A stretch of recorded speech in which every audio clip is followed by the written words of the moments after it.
Hey, look, we're recording. Let's see. What can we throw in here for the people on watching on YouTube? I got nothing, honestly. Duh.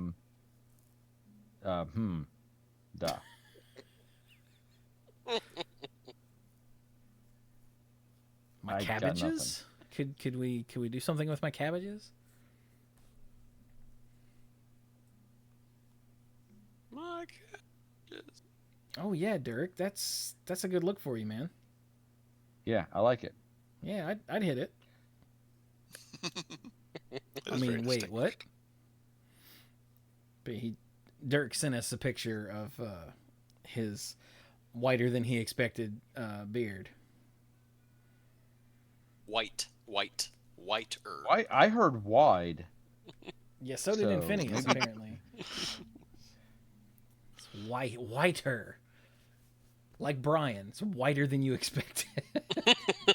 Brian is always whiter than you expected. Not whiter than you expected, like Chewie. No, I thought he meant it just had grown out in a way that it was whiter on his face.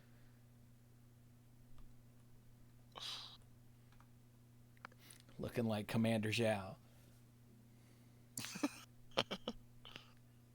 Badass.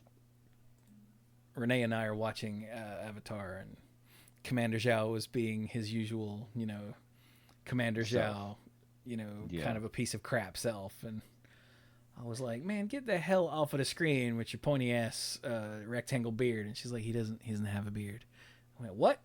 Oh, sorry, with your pointy ass rectangular sideburns. What? Anyway. All right, that's good enough.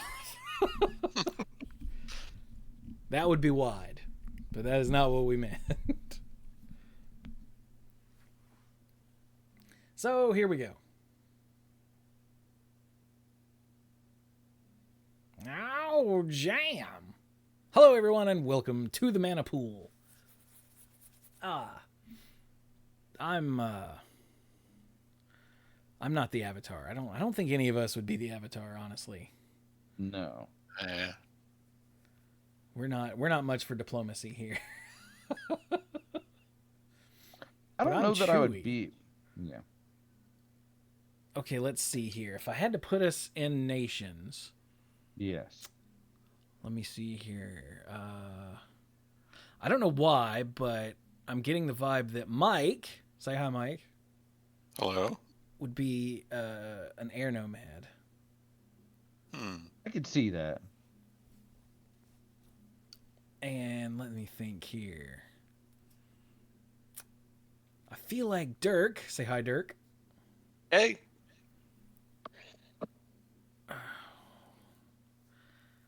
Would Dirk be an earthbender? I think so. Probably. Yeah. Yeah, which means Brian. Say hi, Brian. Hey, that's me. Sorry. I would put in the water tribe, I guess. I wasn't sure. I thought maybe fire, just because. I don't know. Yeah, I would think I would be water because swim coach. Yeah, but your mentality. Oh. Not like, what you do after school. So. Hot. And yeah, my mentality is very much just burn it all down and start over. So I can see me being part of the Fire Nation. Okay, hang on. Cool. Dirk suddenly got louder. Let me turn him down slightly. Oop, there we go. All right. But anyway, hi. This is episode 739 of the Mana Pool. And in case you can't tell, we're still talking about Avatar: The Last Airbender. It's very weird because this is Tuesday. We usually do the show on Thursday, but since this Thursday is American Thanksgiving, that wouldn't work. So no. And I really didn't want to wait because we didn't do an episode last week. I really didn't want to wait a whole nother week just to talk about Avatar again. Yeah. So I convinced the dorks.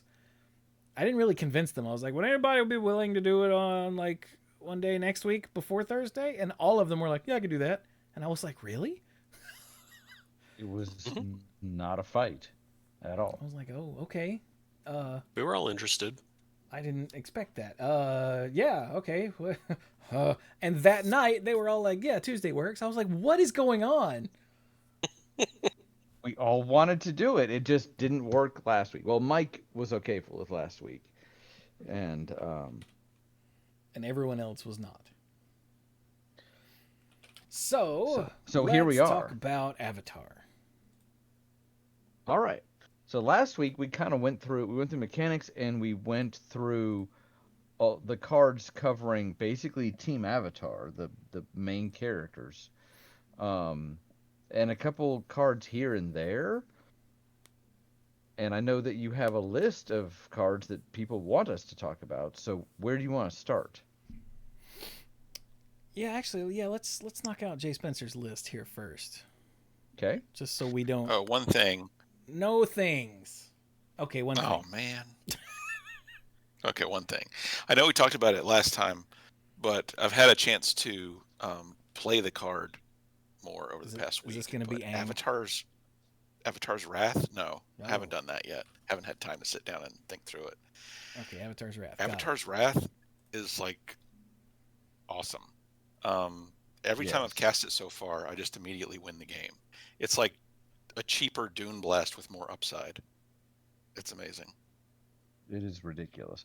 The set is full of utterly ridiculous cards, but that is a standout among them. Remind us what Doom Blast is. It's been too long. Dune Blast was an Abzan colored Wrath. It cost 4, a white, a black, and a green. Oh yeah. And you choose up to one creature and destroy the rest. Yeah. This costs 3 less, is monocolored, and doesn't function exactly the same, but basically in some ways does. is. Yeah, except if you have some more mana left over, you can replace some of your stuff, and your opponent has to wait. Yes. Somewhat ridiculous. But I didn't. The times I played it so far, I didn't even have to bother with replaying stuff. Like I said, I just played it and won immediately. Yeah, because all of a sudden, there's no blockers. Yeah, I have the best creature now. By default. You have by default, yes. Yeah. Okay. All right. Well, even then, do it. From that, they can't cast any of the air bent creatures the next turn, like when it's their turn anyway. Yes. Which is disgusting. Yeah, it is. I was like, you had all this cool stuff. I can't come in your turn. You got to wait one more. All right, so Chewie, you were gonna say?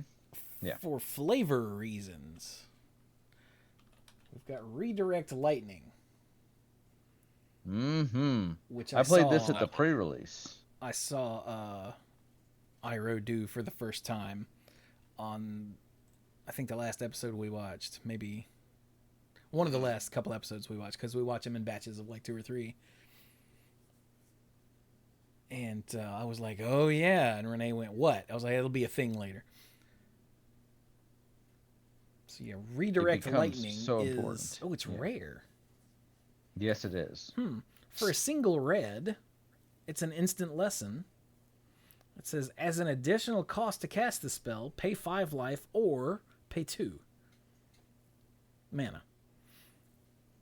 Change the target of target spell or ability with a single target. Yeah, that makes sense. Yep. And that's it. It's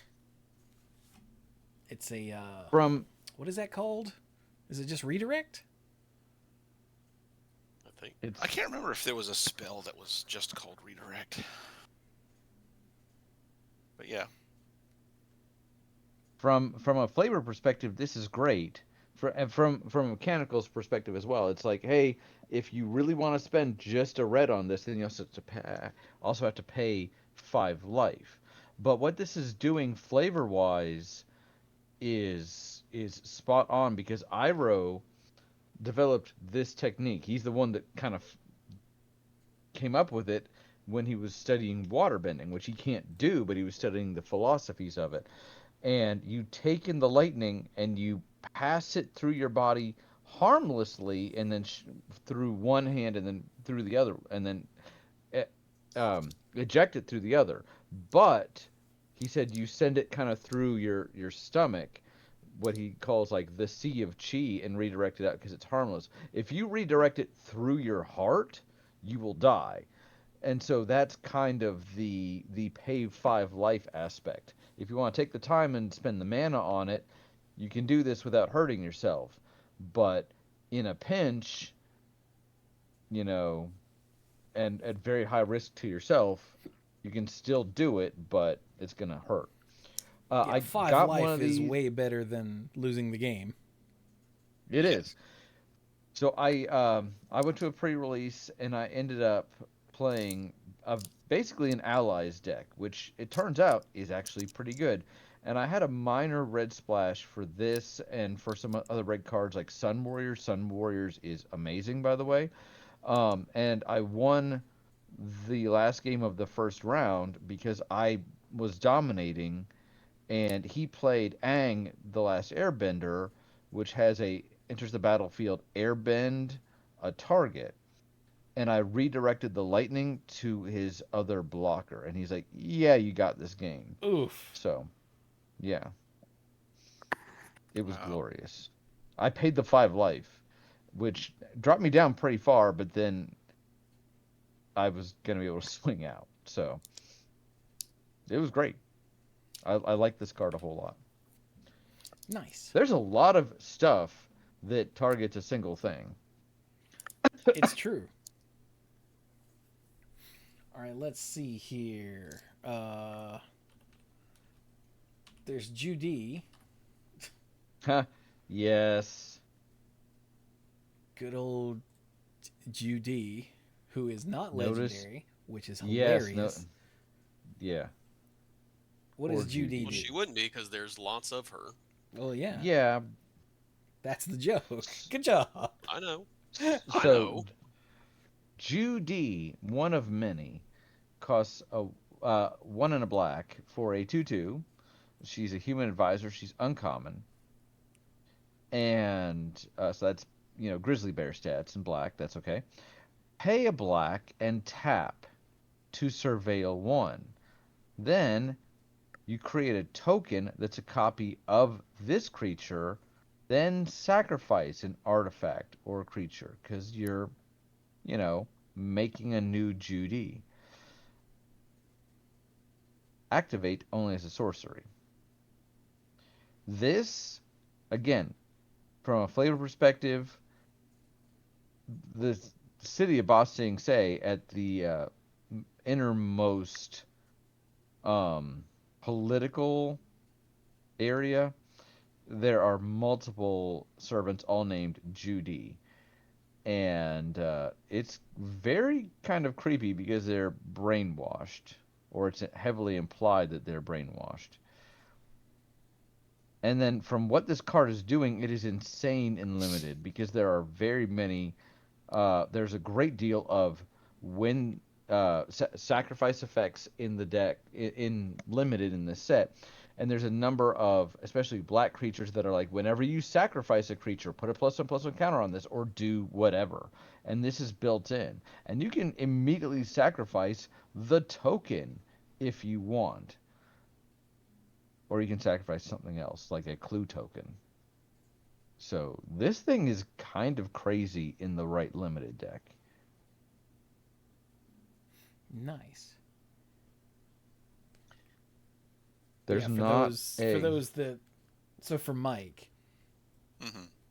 when they get to a certain place in the story, they're assigned a. What would she be? Handler. That's the first word that popped into my mind, but I didn't think that was quite right. But that'll work. Chaperone. There you go. Yes. That's probably better. Yeah. And her name is Judy, and then she's a little off, and then later a completely different person pops up and is like, "Hello, I'm Judy," and they're like, "No, you're not." She's like, "Yes, I am." And that leads further into this weird ass. They're making an army of Judys to convince everyone that there's no war, everything is peaceful here, and it's just bizarre. If we do we want to talk more about this card, because I have a card to talk about that goes into kind of the flavor of what we're talking about, but do we have more to say about Dai Li indoctrination? Oh yeah, there we go. Okay, go for it. So Dai Li indoctrination for 100 black. I actually really like the card, but it's the flavor that I was kind of interested in. It is a sorcery. It is a lesson. It's a common. Choose one. Target opponent reveals their hand. You choose a non-land permanent card from it. That player discards that card, or Earthbend 2. In the interesting art, in the art, you see Jet, who is a freedom fighter, but at this point he has been abducted by the Dai Li, being subjected to a very Clockwork Orange sort of treatment. And the flavor text here: there is no war in Ba Sing Se. So again, for Mike or for anyone else that hasn't seen the show, there is a war. The war has been happening for 100 years. But Ba Sing Se is the capital of the Earth Kingdom, and it is protected by what many consider to be impenetrable walls, which get their own card, by the way. And the people kind of on the outside might have a sense of what's going on, but then, especially in the inner rings, it is literally a doctrine that the upper class are shielded from the reality of the war to the extent that they don't know the war is going on, and it includes the king. This show, at certain points, is downright creepy in how it portrays dystopian elements in different societies. At one point, the Avatar wants to see the king to be like, "Hey, we need to discuss tragedy." Tragedy. Ooh, that sounds bad. Strategy. We need to discuss strategy. How are we going to fight the Fire Nation? And the Dai Li, who are basically this... how would you describe the Dai Li, Chewie? Oh, they're the secret police. There you go. Very much so.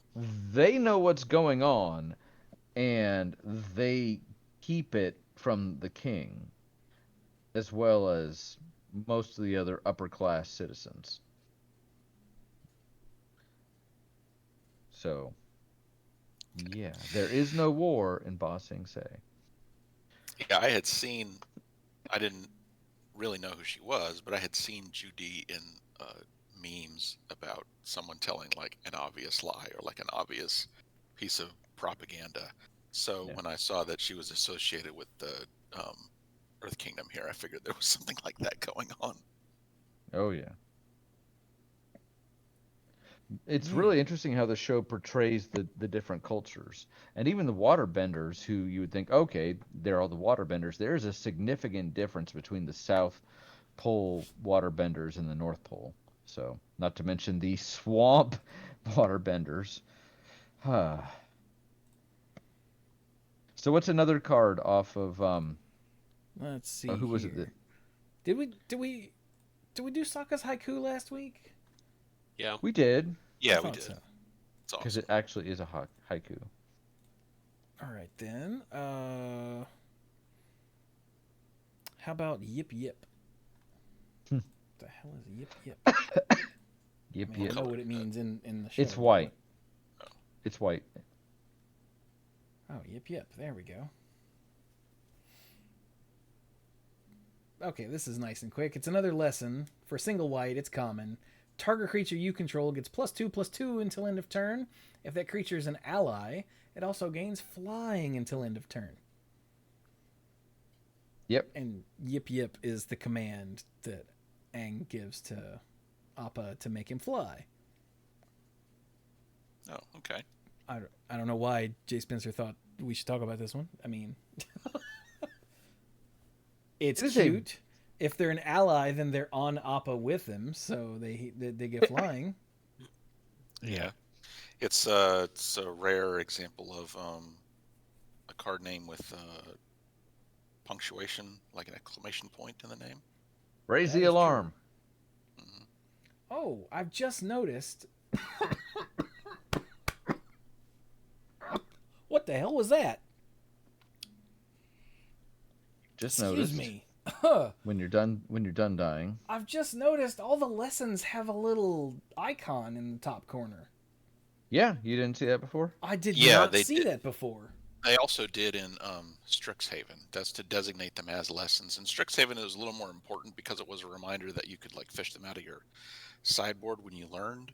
But there's no learning in Avatar. But they wanted to give them the lesson marker anyway because they're still compatible with learn effects. Yeah, since they are in fact lessons. Unlike the little gravestone symbol that they put on cards with gravestone effects. For what, one block? One set? One block. Yeah. It was one block. Yeah, right? just one block. Odyssey. They were a little bit ahead of their time on that one. Maybe if they had made that decision now, they would have done it like this and stuck with it. Maybe. Possibly. All right, next. Oh, you know what? Let's do a couple of Iroh cards because he's got Uncle Iroh and Iroh Grand Lotus. And Iroh. Oh. What? Jay Spencer just pointed something out. It makes it easier to see if you have lessons in your graveyard, which is important because there are several cards that care about the number of lessons in your graveyard. Oh yeah. Accumulate Wisdom is kind of crazy. A lot of lessons are pretty good. Accumulate Wisdom is kind of crazy if you can make it work. Good Lord, there's so many Irohs in this set. Yeah. I think there's at least 3. Because there's 3 in multicolor. There's another 2 in red in the Jumpstart set. Jesus.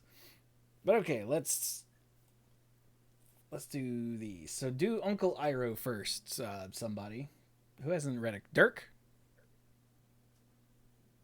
All right. Uncle Iroh for 1 and 2 red-green hybrid mana, so a total of 3. He's a human noble ally that is uncommon and is a 4/2 legendary creature. He has firebending of 1. Sweet. Yeah. And lesson spells you cast cost 1 less to cast.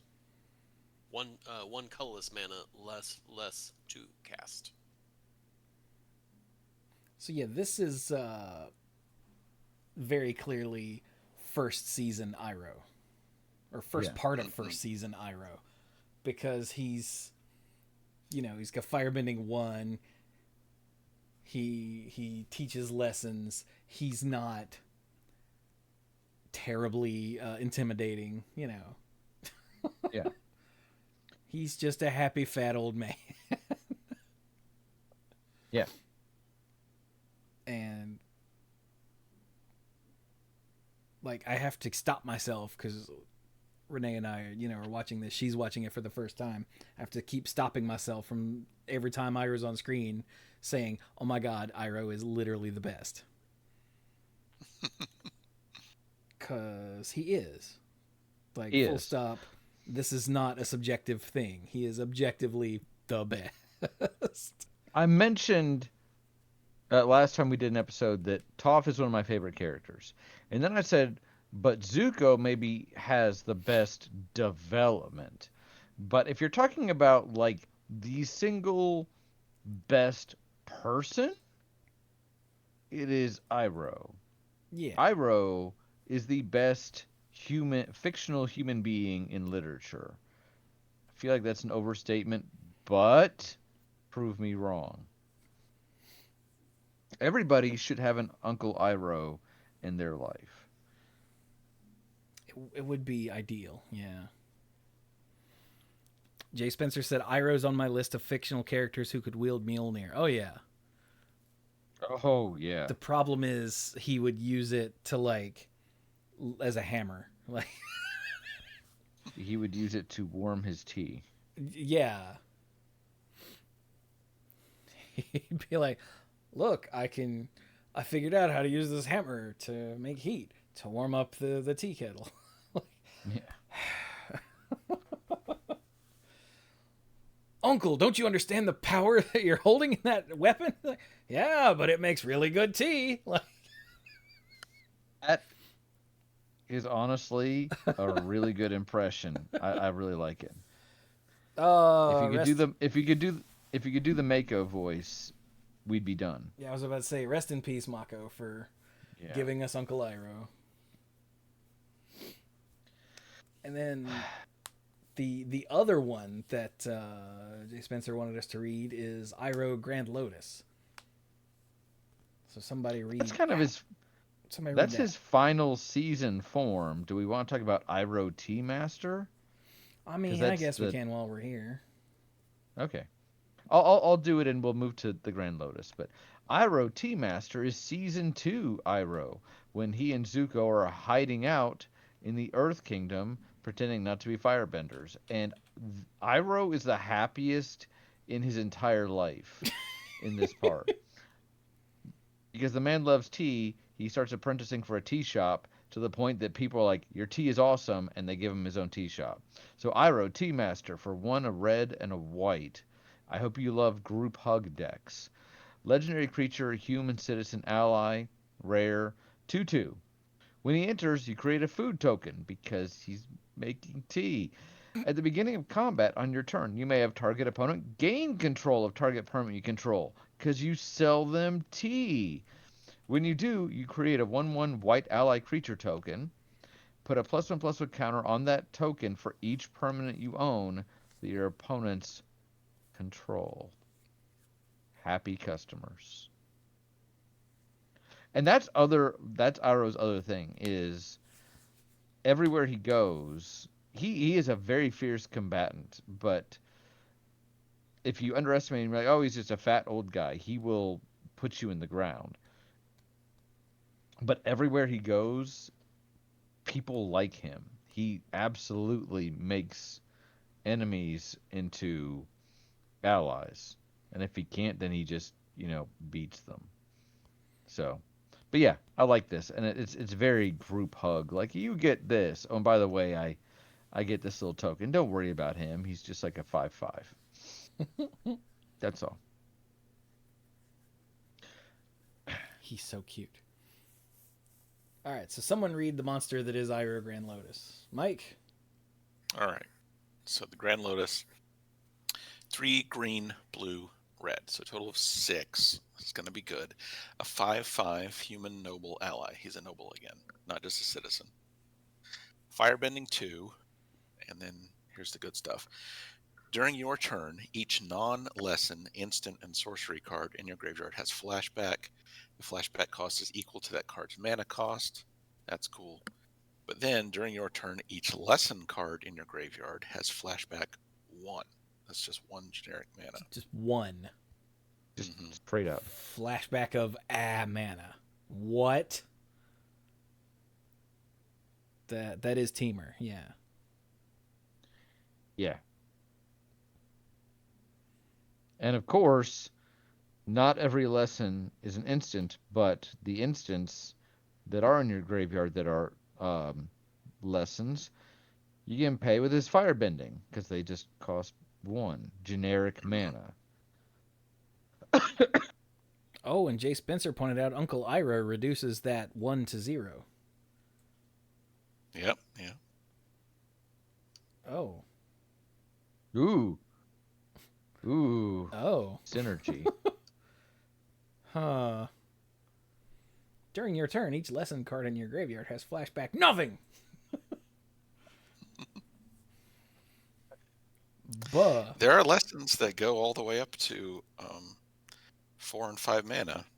Yeah. The vast majority of them are 3 or less, but there are a few that are much more than that. Yep. Yeah. And yeah, this isn't even season 3 Iroh. This is like last episode Iroh. Yes. So we'll just not get into that. Yeah. Okay, let's see here. Couple more. How about It'll Quench Ya? Oh my gosh. Yes. It'll Quench Ya is a common for 1 and a blue. It's an instant lesson. Counter target spell unless its controller pays 2. So it's a what's the pays 2 version of this? Mana Spike? There's so many. Oh, is there? It's the counter spell that makes you pay 2 more. Yeah, there's I think Force Spike was 1, miscalculation. and Mana Force Leak was Spike 3. was 1. Mana Leak was 3. Later in, I think miscalculation was the first one that was 2. But now I can't remember if miscalculation was instant or sorcery only. Oh well, not that it matters. We've seen a lot of these. I don't get the flavor on this one, like why it's a counterspell. So the flavor text says, drink cactus juice. Nothing's quenchier. It's the quenchiest. And yeah, they're in the desert, and they find cactuses, and they drink some cactus juice, and then they proceed to trip balls. Only Sokka and Momo, luckily. And oh, it is just those two. I thought it was everybody but somebody. Which no, that's is the episode good that we just watched with the frog sucking. Yes, the frog sucking is its own thing. But this has a very LSD sort of effect. Yeah. Oh, Jay Spencer said it's quench. 2 mana spell to pay 2 more is literally quench. Ah, there we go. So it's kind of like a nod. It's a meta joke. Yeah. But it's magic meta, not Avatar meta. That's funny. Yeah. And maybe you're so high that you just can't really wrap your mind around the spell. So. What was that? A new follower, Marissa Eternal. Well, hello there. Welcome to the pool. We haven't gotten to this episode yet, and isn't that season 2? I feel like that's season 2. Season 2, yeah. Yeah, we'll get there eventually. All right, back to the list. Where is the Discord? Oh, okay. Well, that's everything for the flavor reasons. Now he wants us to look at good cards, like the Day of Black Sun. Oh, Day of Black Sun is crazy. What does it do? So, I can probably do this one off the top of my head. It hasn't loaded my thing yet. Why are there 2? Oh, it's the same card. Okay, never mind. So I was filtering by lesson, and I'm like, I don't see it at all. But I've seen this one a lot on Arena. So the Day of Black Sun for 2 black and X sorcery, it's rare. Each creature with mana value X or less loses all abilities until end of turn. Destroy those creatures. Oh. Yeah. This, So I did a draft, and I got one of these, and I think I just I'm like, oh, I know what this card does, and I went to cast it, and I'm like, wait, why did I just lose all my stuff? My stuff is too powerful. And then I'm like, oh yeah, mana value, duh. Seems like a really basic idea, but for some reason it just didn't register. RTFC. Did you play it like Black Sun Zenith and thought it gave -? I think I did, or destroy creatures with that much power or less.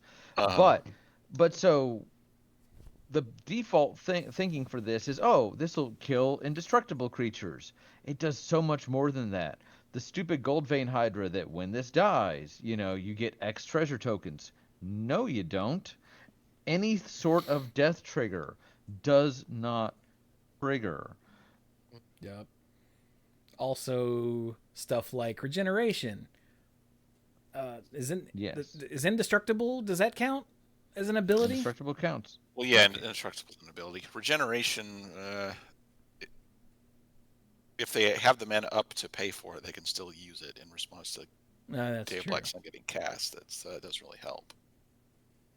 But this, in my experience, does more than you realize. Maybe that's just me, but I underestimated how much this could do. Yeah, the main thing is dice triggers don't happen anymore, which is big. Yeah.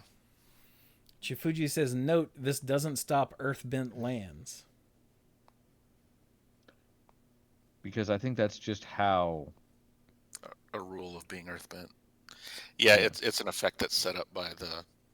It's a delayed trigger that's set up by the ability that animated it. Okay, and then Jay Spencer said the exact opposite of that immediately afterwards. So which is it? Earthbending is a delayed trigger. What? No. Okay, now there's an argument in the chat. So. All right, let me go look at the. Can't we all just get along? We cannot. I was trying to figure out why this didn't kill. Oh, it kills them, but they still come back. Oh, is that what you meant? Okay. Oh yeah, this will kill all the lands immediately because the lands don't have a converted mana cost. So. Oh, I thought that's what we were arguing about. No, I didn't think anyone was saying that they didn't die at all. Yeah, so they do still die from Day of Black Sun, but they still come back. Because that's not an ability on the land. Okay, so there was not an argument in the chat. They were both saying the same thing, but in completely different ways. Good job, chat. I'm proud of you. I was trying to figure out why this wouldn't kill the earthbent lands, but because what he actually said was this doesn't stop earthbent lands, but that's all he said. I was like, why wouldn't it stop them? I don't get it. All right. I assumed that's what he meant because it's the only thing that made sense. Yeah. It doesn't stop them permanently. They still die, but they do still come back as like the earthbending thing says. Yeah. All right. In the story, the team is looking for some way to get an advantage over the Fire Nation, and they come to the world's, I think, preeminent library. It just happens that it's difficult to get to for lots of reasons. You don't have to go into detail about everything.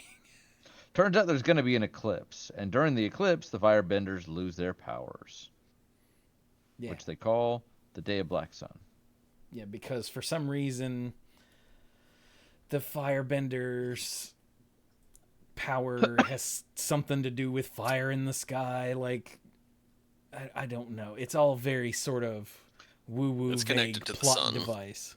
Yeah, it's like Superman and the Yellow Sun. Except the Firebenders don't get weaker at night. It is a bit hand wavy, but it's like they lose their power, their bending during an eclipse, which eclipses don't last but a few minutes. So on this world, they seem to be a little bit longer, but because cartoon. But or maybe the moon's bigger or closer to the planet or something. But also like a comet in the sky supercharges their fire bending. Right. Like, okay. I think it's to be a foil to that. Is like, you know. And then like waterbenders, when there's a full moon, they're stronger, and when there's a new moon, they're weaker. But it's not like massive for a single individual. There's just a difference that is only mentioned when it's plot relevant. So it's not like a huge difference.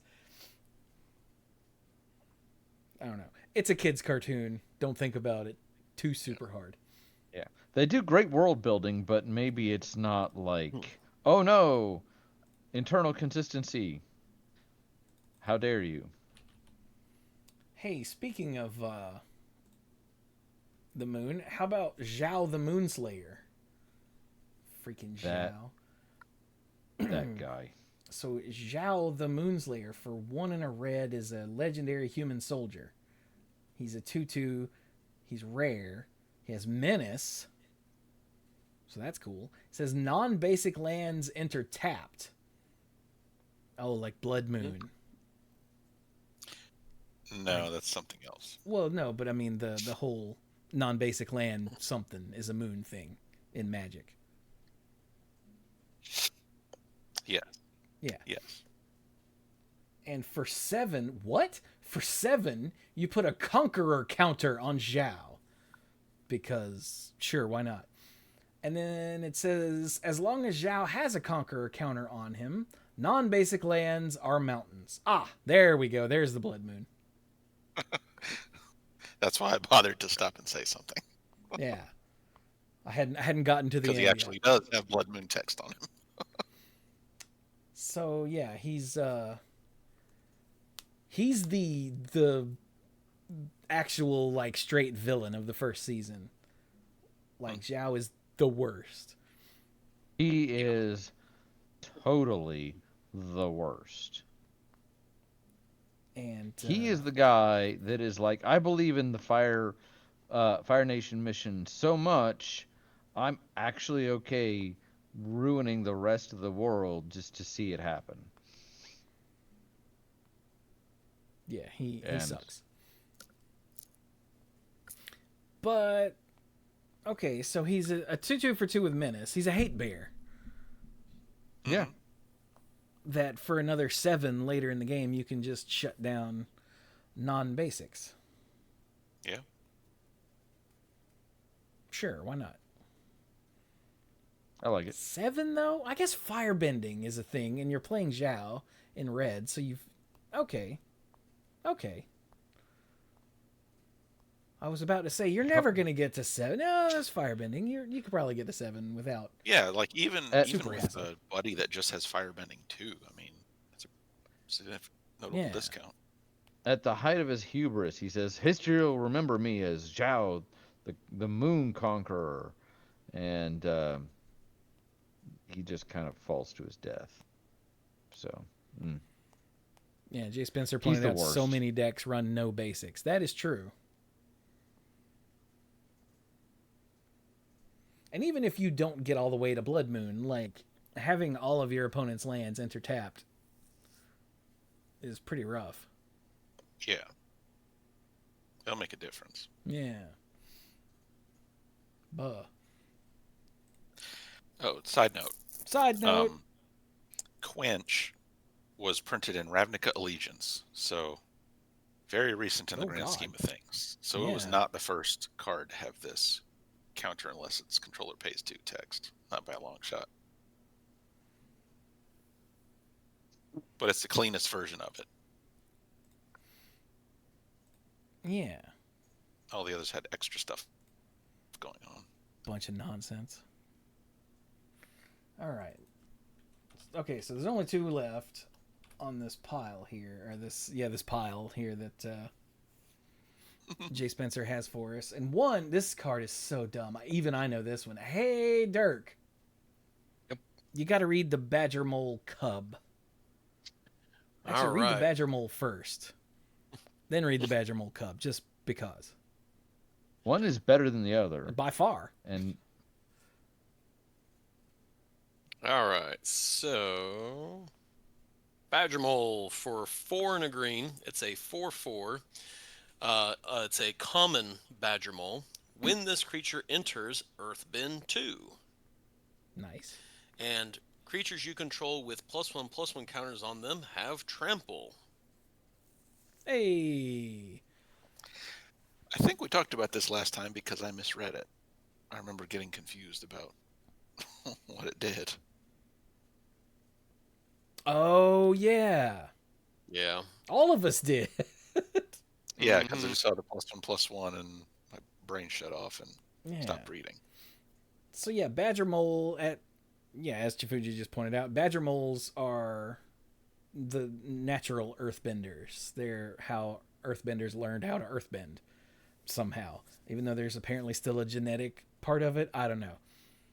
But they learned how to bend the earth by watching the badger moles who do it naturally. Mm-hmm. Sure. Badger, badger, badger. Yeah. Mushroom. Which leads us to the badger mole cub. For 1 and a green, it's a 2/2 badger mole that is mythic. And it says, when this creature enters, earthbend 1. All right. But it also says, whenever you tap a creature for mana, add an additional green.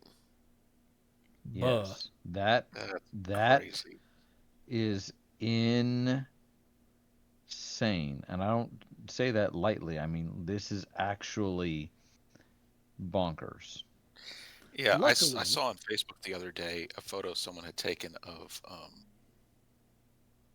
a vendor's buy list at some big event, and recently, and the vendor had Badger Mole Cub at $40 on their buy list. Oh. Ooh.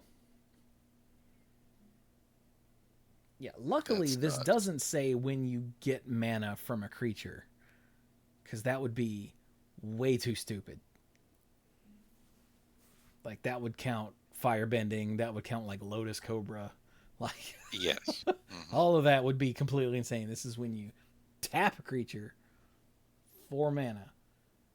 Which is still how you get mana most of the time from creatures. Yeah. Yes. Yeah. But this and the fact is that because the lands are creatures. Yes. So it's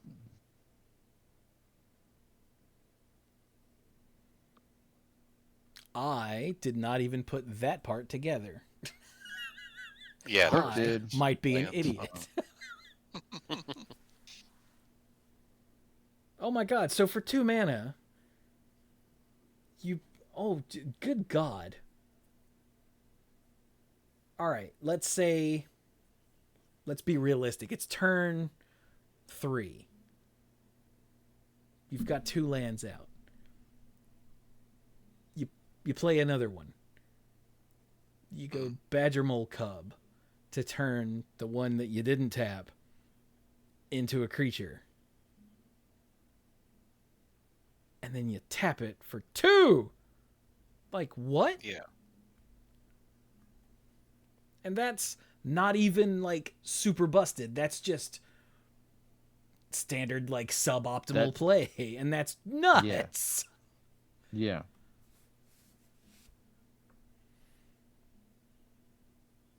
This is gonna enable all sorts of insanity. Is this gonna get banned? Because they seem to just not give a damn anymore. They just print whatever. You guys deal with it. In a couple months, we'll ban it. It's possible it could be too strong of an enabler. If it keeps creating turn 4 wins or turn 4 overwhelming advantages, it might get in trouble. Mono green landfall was already pushed before this set and earthbending. And now the cub is, I mean, I'm not just saying it's for that deck, but that already was a very good deck.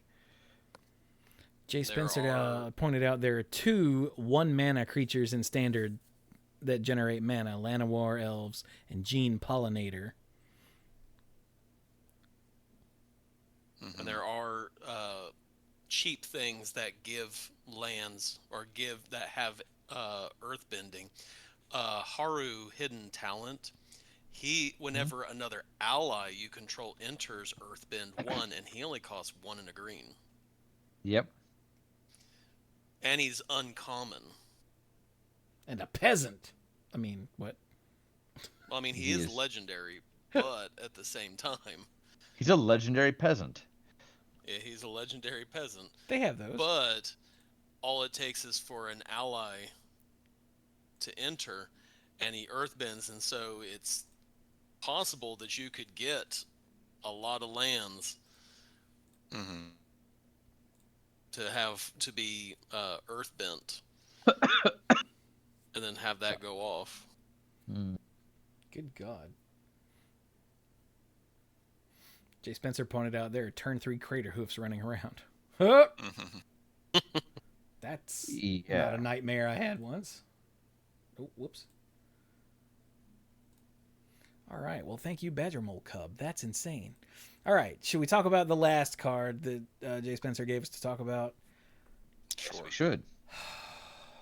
I don't want to do this. Well, too bad. Okay. It's Leaves from the Vine. Do you want someone else to tell us what it No, does? no, I'll do it. Surely I can get through a I don't magic know. card without bursting into tears. I don't know the show, so I'm immune to it, whatever it is, if you want me to read it. No. I'm You gonna see won't if I be. can get through it without bursting into tears. It's a challenge now. All right, so it's a saga for 1 and a green. That's uncommon. Yeah, it's an uncommon saga. It has 3 chapters with, as Jay Spencer pointed out, a hidden 4th chapter. Chapter 1, mill 3 cards, then create a food token.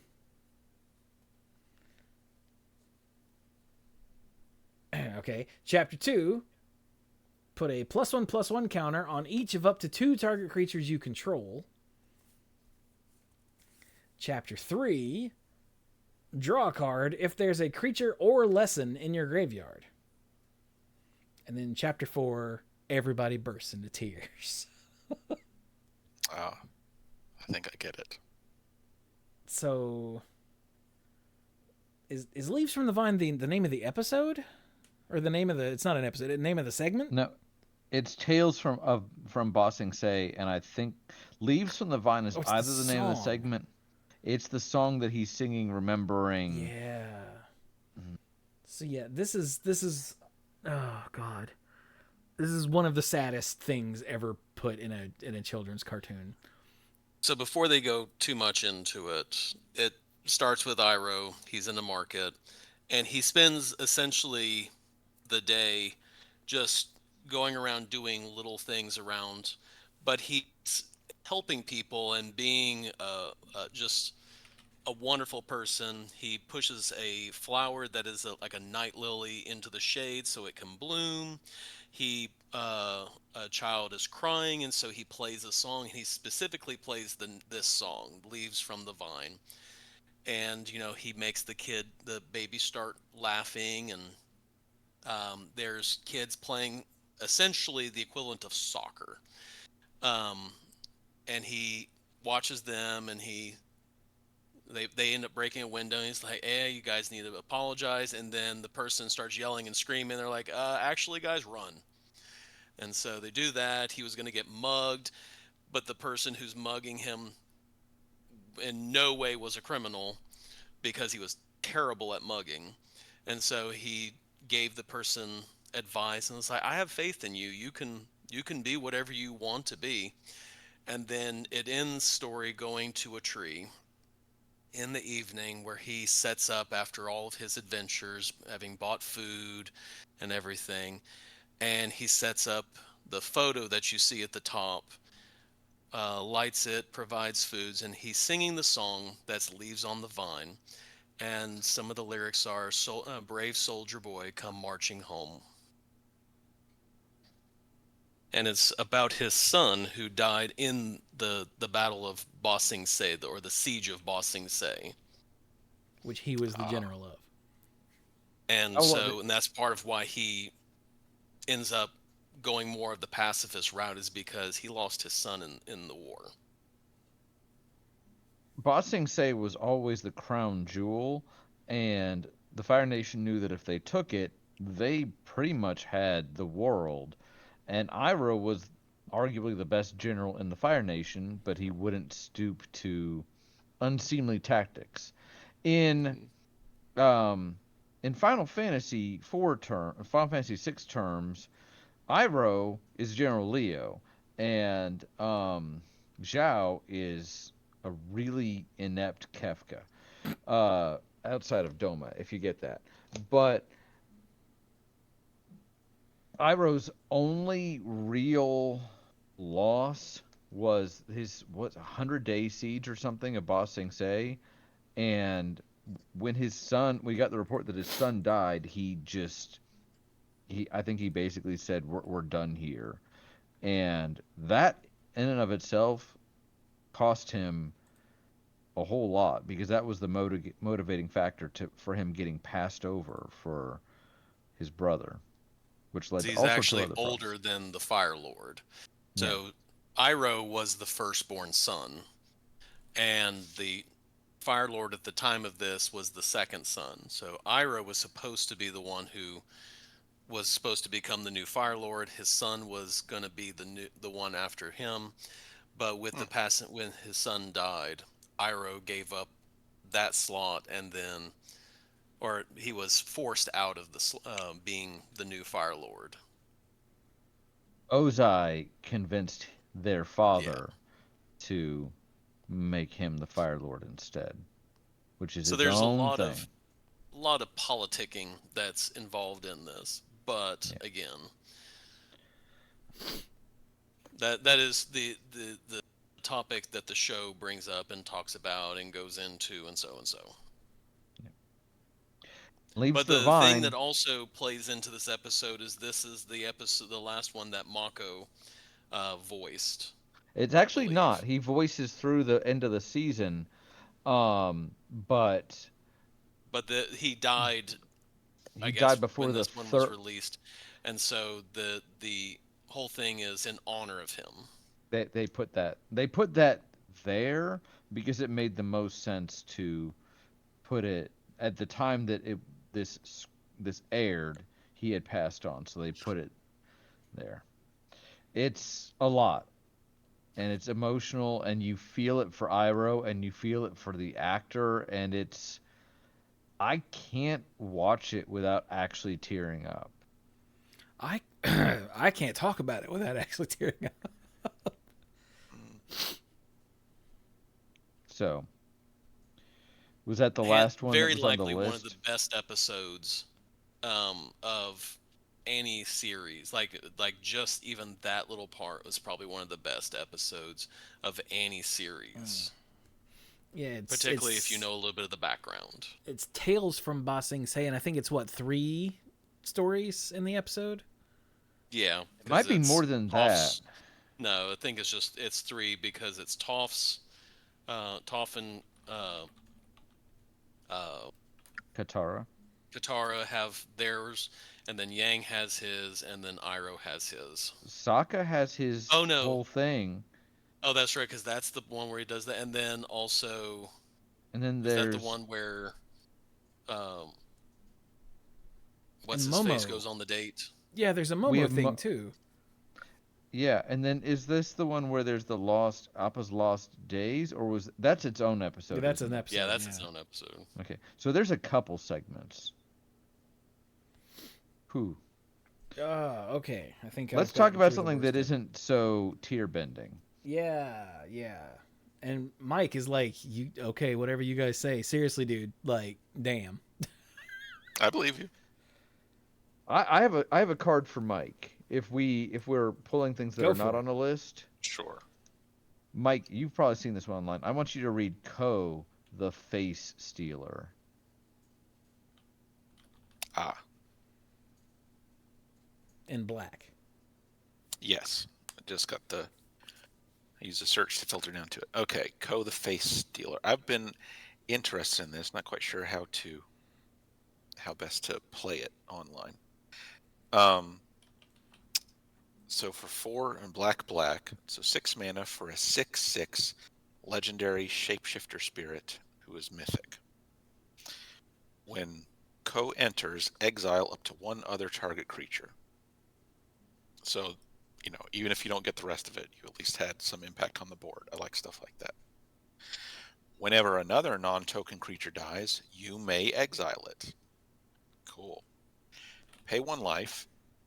Choose a creature card exiled with Ko. That's the entire ability. Good job. You have to choose a creature. But the important part is Ko has all activated and triggered abilities of the last chosen card. That is really weird that the actual ability is pay 1 life, choose a card.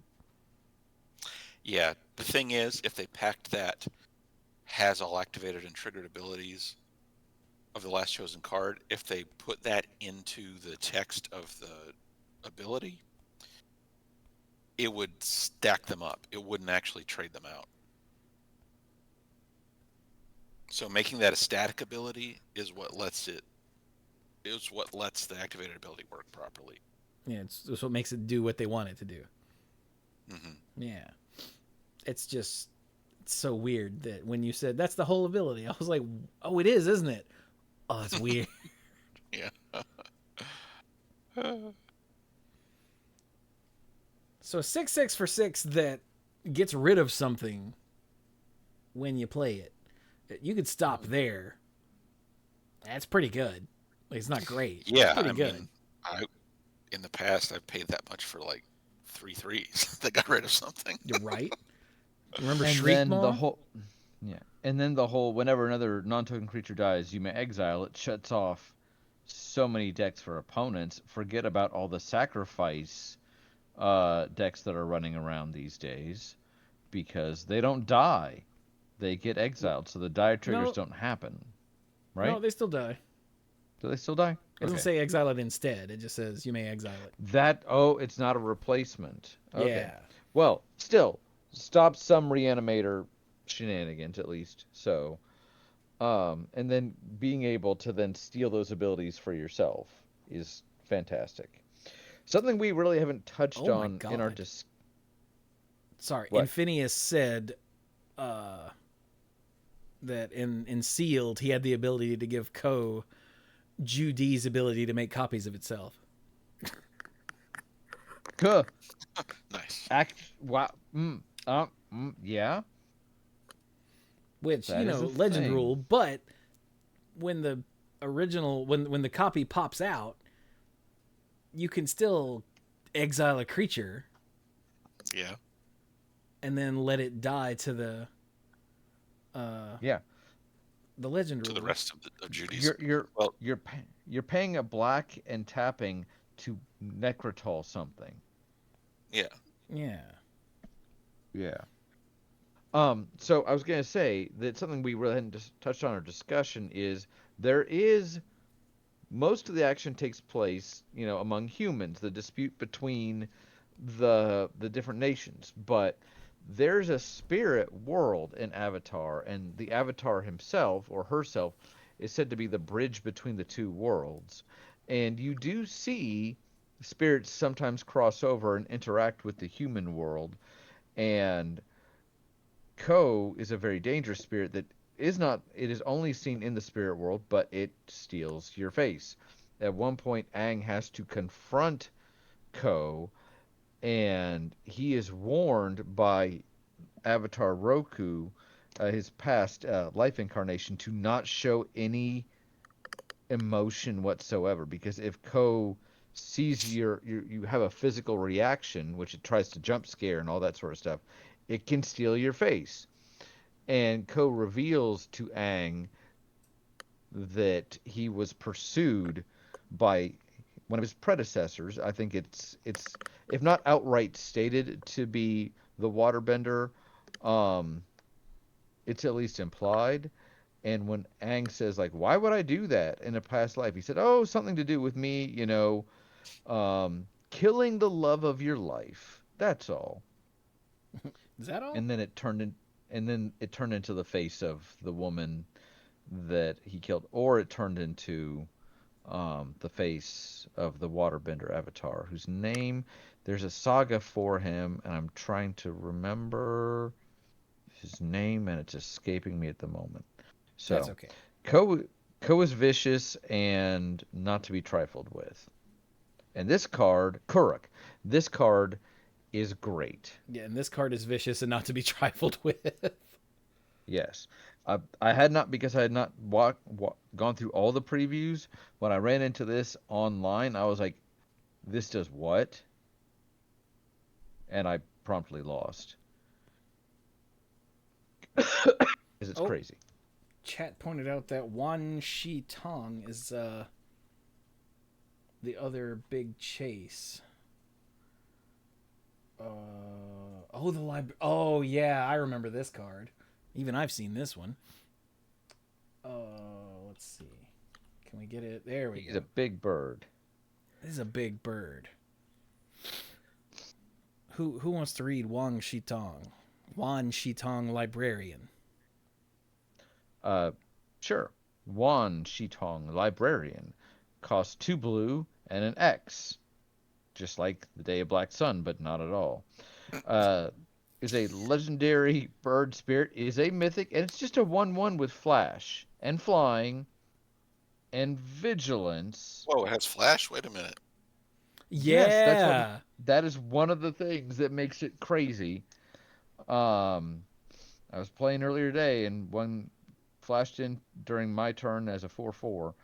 When it enters, put X +1/+1 counters on him, then draw half X cards, round it down, and whenever an opponent searches their library, put a +1/+1 counter on Wan Shitong and draw a card.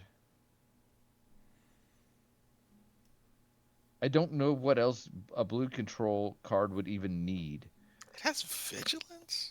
Yes, it has flash, flying, vigilance, all the things you could want.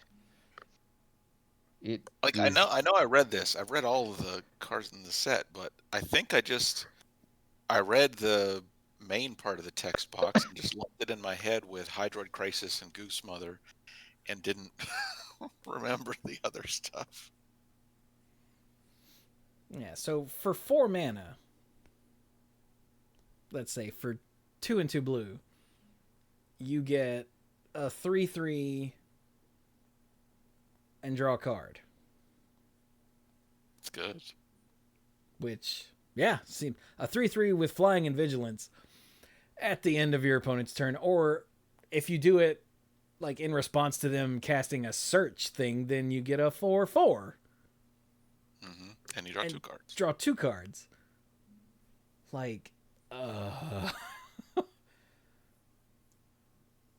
like this is one of those cards where X doesn't need to be big for this to be a really good card. Yeah, I mean, if you're playing it in response to them to a search effect, you could just be spending 2 mana for a 2/2 flyer and draw a card, which is a good deal. That is true. So, yeah. But this is a chase card, really? It does all the things. It's that good. I mean, Like thinking about how good, like I said, Hydroid Crisis and Goose Mother were, and this has flash. Yeah, I understand that. So Yeah, I typed in Wan Shitong just to go as the search, and that also brought up accumulated wisdom. And this to me is one of the strongest lessons if you can get to 3 in your graveyard. Mike, have you seen accumulate wisdom? Yes, I did, and I looked at it again when you brought it up earlier. So that's just 1 and a blue for an uncommon instant lesson. Look at the top 3 cards of your library, put 1 of them into your hand, the rest on the bottom in any order, or put each of those cards into your hand instead if there are 3 or more lesson cards in your graveyard. Oh. Draw 3 for 2 mana. Instant. Draw 3 for 2. Instant. Yeah. Draw 3 for 2. And if you haven't gotten there, it's still instant, not quite brainstorm. I'm tripped out to where this one says put the rest on the bottom in any order, whereas so many that they've been printing lately says in a random order. Yeah, I mean, Make up your mind, because I don't go know. ahead. Probably because there's only 2 of them, so it doesn't matter. So it's like it shouldn't take you very long to figure it out. And so you don't have to go through the extra motions of, physically shuffling them around before you put them on the bottom of your library. I guess.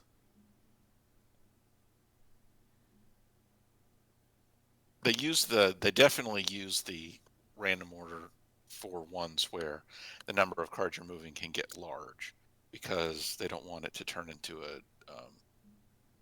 an unintended stack your deck effect. But since this can only get 2, it doesn't have that issue. Oh, it is just 2, isn't it? So a random order is...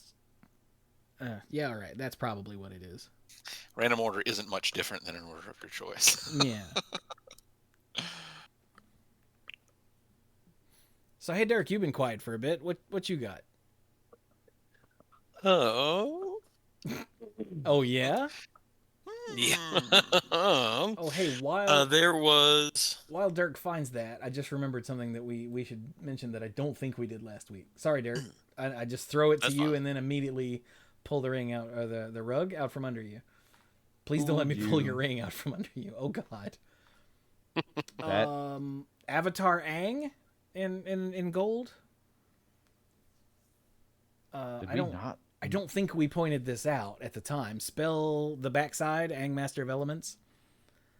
Spells you cast cost a Wooburg less to cast, and it says this can reduce generic costs. I don't think we emphasize that. That's way bigger than normal, and things cost colored mana less. No, we didn't point that out because it just shows up so.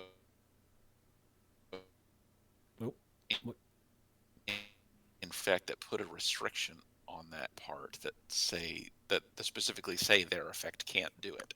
So they had to put this in a reminder text like, yeah, without that restriction, this does reduce generic costs. Yeah, which is different than usual. Usually if something were to cost a Wooburg less to cast and you were trying to cast something that costs, like Beifong's Bounty Hunters right next to it. Well, not right next to it, but Beifong's Bounty Hunters cost 2, a black and a green. That means you can cast it for nothing. Mm-hmm. Whereas before, it would cost 2. Yeah. Because if it had that restriction, that's extra restriction that so many other that other effects like this do have. Which the vast majority of them do. At least as far as I can remember. Yeah, I mean, it feels weird to talk about like so many, the vast majority, when there are so few of these effects in the game comparatively. But yes. But yeah, this was pointed out in the Discord, and I was like, "Oh my God!" Because we just dipped right over it. So yeah. Okay, so Dirk, what have you got? Sorry. The thing I thought was fun, because I like them, are the shrines. They're cool. So there's a shrine in every color. You're a shrine in every color. This sounds like a sing song. There's a shrine in every color. So the white one is the Southern Air Temple. So for 3 and a white, it's a uncommon legendary shrine, blah blah blah. Whenever Southern Air Temple enters, put X +1/+1 counters on each creature you control, where X is the number of shrines you control. Whenever another shrine you control enters, put a +1/+1 counter on each creature you control.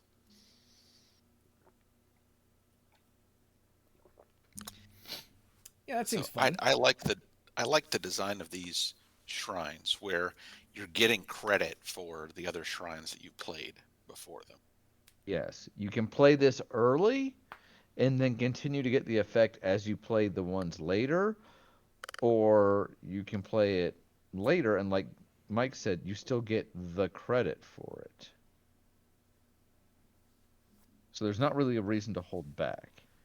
Yeah. Yeah, you don't have to feel bad. You don't have to agonize over the order you play them in. You can still apply some strategy, but it's not like, I want to get the effect from this. Well, you will.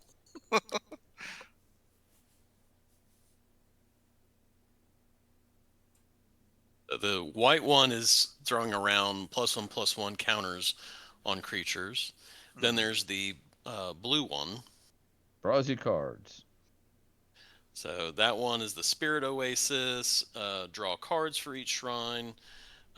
Whenever another shrine you control enters, draw a card. And that only costs 3 mana. 2 and a blue. That's cool. Oh. The Honden, the blue Honden costs like 5. Yes. Yeah. But that's every upkeep. You don't have to that's play a any Howling more Mine, though. cards.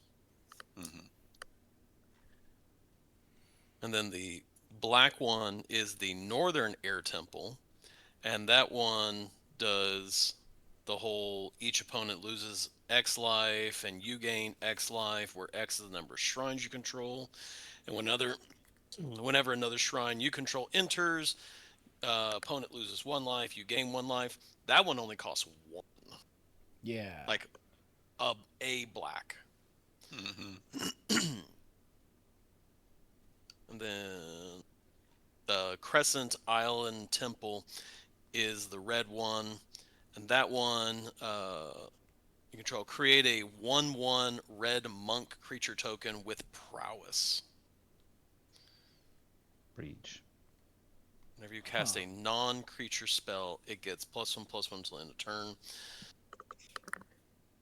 That's prowess, yeah. Yeah. Yeah, I was looking at the reminder text and everything. Yeah, that is how prowess works. Because how often do we see prowess on stuff? Like all the time now?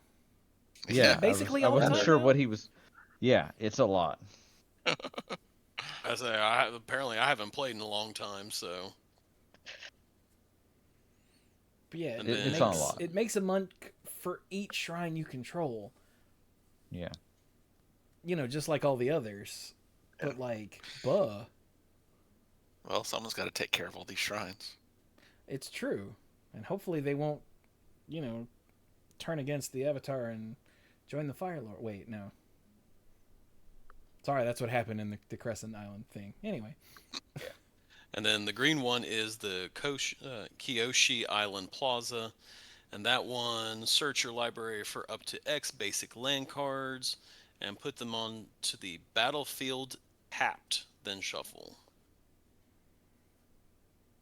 So that one highly encourages you to play basic land cards. Yeah. Huh. That's cool. And I think that's it. Yeah, these are I all don't think really there's any cool. Yeah. I hadn't looked at these yet. Then I want to check something real quick. So yeah, Dirk was sort of running through them quickly, but each one, whatever their effect is, you get it for each shrine you control. And then whenever you play another shrine, you'll get that effect. It does again. a mini trigger. Yeah. So it's And there's some more there's some more support for them too in other cards. Like Guru Pathik is a creature who, when he enters, you can look at the top 5 cards of your library and get a Lesson Saga or Shrine from them into your hand. And then whenever you cast a Lesson Saga or Shrine, you put a +1/+1 counter on one of your other creatures. There's a colorless lesson, Ong's Journey. It's a sorcery that just costs 2 and also has a kicker of 2. You either get a basic land and gain 2 life, or if it was kicked, you can look for a basic land and a shrine, put them in your hand, and gain 2 life. Yeah. There's also a land, the White Lotus Hideout, has an ability that can tap to add 1 of any color that can be spent only on a lesson or a shrine. Yeah. And it's a filter land for anything else. Yes. Yeah. And then, since we talked about all the others, the Hey Bye, Forest Guardian in the Jumpstart set for 3 and a green is a 4/4 Mythic Bear Spirit legendary because, it's the Forest Guardian. When it enters, you reveal cards from the top of your library until you reveal a shrine. You may put that card onto the battlefield, then shuffle. Huh. And then for a Wooburg and tap, for each legendary enchantment you control, create a 1/1 colorless spirit token with this token can't block or be blocked by non-spirit creatures. Which is a token that's generated by a couple things in the set. Yeah. Because spirits have their own world. So that's pretty neat. A little Wooburg commander for a shrine deck. Oh, I still have the product filter on. That's why I'm not seeing this stuff. What? Speak up, Mike. I still have well, I'm mostly talking to myself. I still have the product filter on. That's why I'm not seeing this stuff. Ah. So those are cool. Should we talk about the Ascensions? Someone brought those up earlier. Yes, we should totally talk about the Ascensions. It's cool to see another set of those. Yes. Ooh, I'll go first. Okay. Because why not? The Airbender Ascension for 1 and a white is rare. Are they all rare? Yes. They're all rare. They do not all cost 1, though. Okay, so Airbender Ascension for 1 and a white. When this enchantment enters, airbend up to 1 target creature. Yeah. Whenever a creature you control enters, put a quest counter on this enchantment. Ooh.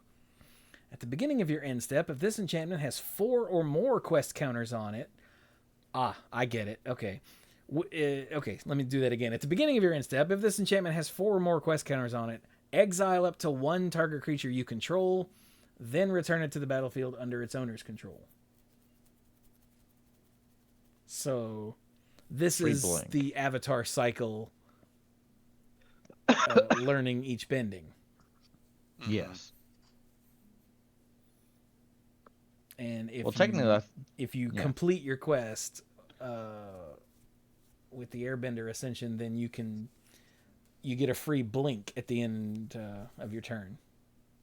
I think technically it's not necessarily the avatars, because you see other characters doing this. I think this is just as an example of the prime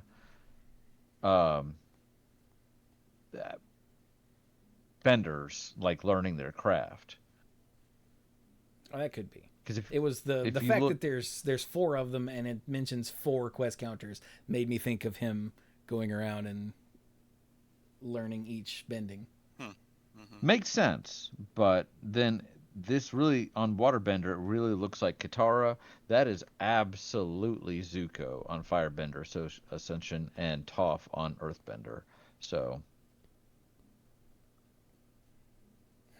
but I like the thought. I'm pretty sure I'm still right for the quest completion thing. Could be, or it could just be mastery in general. You're a mastery in general. Well, thank you. Okay, what's the blue one do? You're so smart. The Waterbender Ascension, for 1 and a blue, is enchantment. Whenever a creature you control deals combat damage to a player, put a quest counter on this enchantment. Then, if it has 4 or more quest counters on it, draw a card. Oh. So, basically, at max level, when you I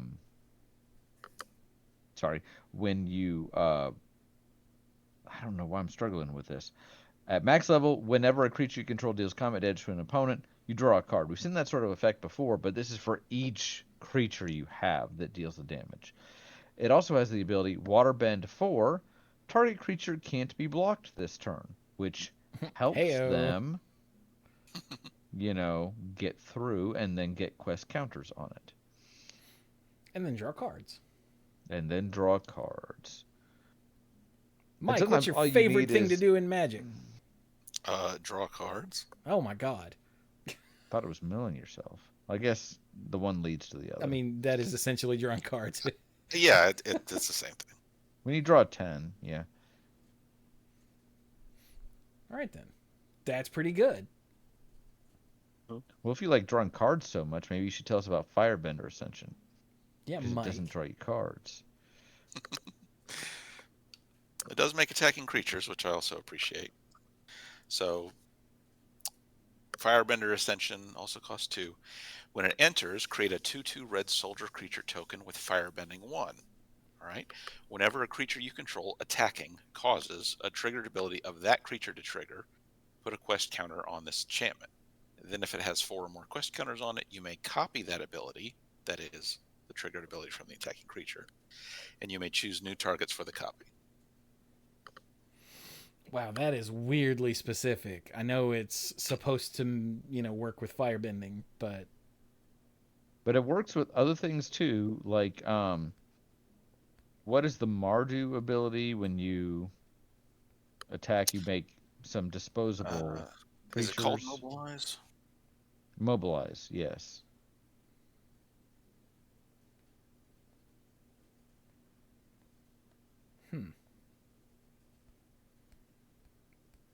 Yeah, that's not bad. It's just the wording is a little clunky. Yeah. Mm-hmm.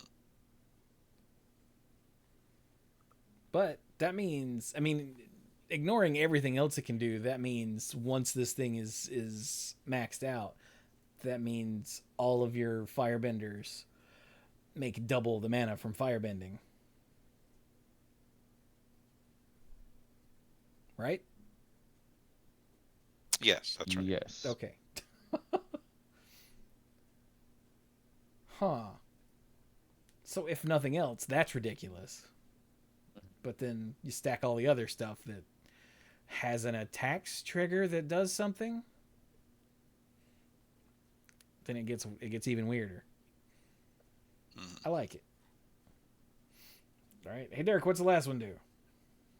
Earthbender Ascension for 2 and a green. It is a rare enchantment.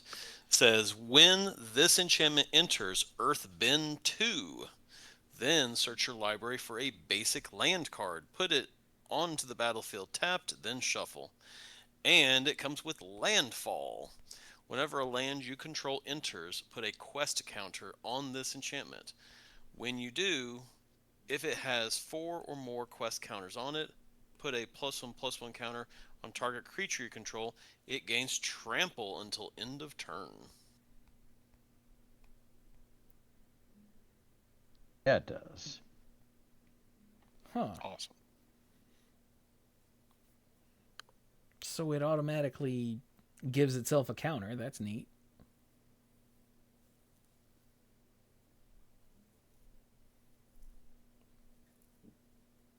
Do the others do that? The Firebender gives you a Firebender. But you have to attack. Yeah, well, but it gives you a Firebender that can trigger it. Yes. Waterbender Ascension has the Waterbend ability. Oh, and Airbender Ascension airbends something, which when you bring it back is assuming it's one of yours. Will put a counter on it. So each one does have the capability of enabling itself. That's neat.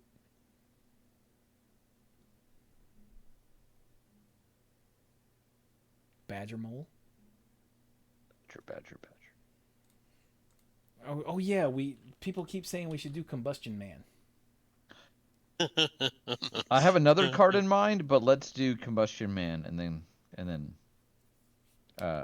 come back to what I have in mind. So Combustion Man, doing the things. Combustion can. Or Sparky Boom Man. Yes. As has I been like pointed out. Sparky Boo Man. Yeah, it has been pointed out multiple times that they put the wrong name on this card. Combustion Man is a 4/6 uncommon human assassin, legendary, for 3 red. When Combustion Man attacks, you destroy target permanent unless its controller has Combustion Man deal damage to them equal to its power. So it's a one of those punishment things, like from where was Browbeat? Browbeat. Browbeat. Wasn't that Torment? Was it Torment? Or was I can it remember. Odyssey? It was Odyssey or Torment. It was one of those. I think it was Torment. And don't forget Book Burning. Yeah. I thought those were those Torment or were those Judgment? Or were there more in Judgment? Maybe they were spread out through the block. I guess so. Browbeat was in Judgment. You are correct. My bad.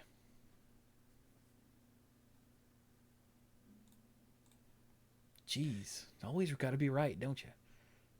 Which I appreciate, because we don't want to be Not always. we don't want to be lying to our listeners accidentally. If we're going to lie to our listeners, we're going to do it on purpose. But yeah, Combustion Man is a neat thing that he either blows up a permanent or makes them take 4 or more, and that's when he attacks. Hey, this works with the Firebender Ascension. It does. But he, and that's all before, you know, he actually makes contact with a creature or face. Mm-hmm. So, yeah, and this is an assassin that a silent. Does he ever speak? I don't think he ever speaks.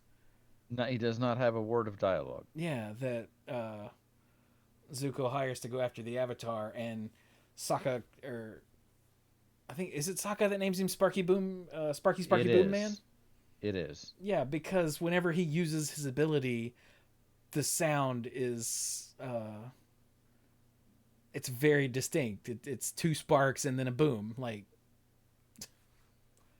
yeah. At one point, after Zuko joins them, he's like, "Yeah, I'm sorry, I paid that guy to go after you." And Sokka says, like, "Yeah, Sparky Boom Man." And Zuko's like, "That was not his name." But it's never said what his name actually is. So the card I wanted to talk about actually goes well with both Firebender Ascension and Sparky Boom Man.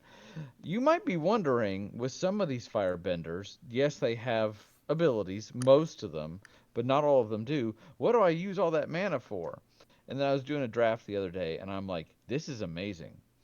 Chewie, have you read Fated Firepower? It's in red. No, I don't think. You should read Fated Firepower. Fated Firepower. The art doesn't look familiar. The art looks so unfamiliar. In fact, I can't tell what's going on. Oh, it's Iroh. It's Iroh Okay, during the comet. With the comet overhead. It looked like a mess with no head until my brain parsed. Oh, that's his cloak. That's his head. Okay, we're good now. Anyway, Fated Firepower for X and 3 red. Oh, it's a red mythic enchantment. Oh God. All right, X and 3 red with flash, and it enters with X fire counters on it. All right.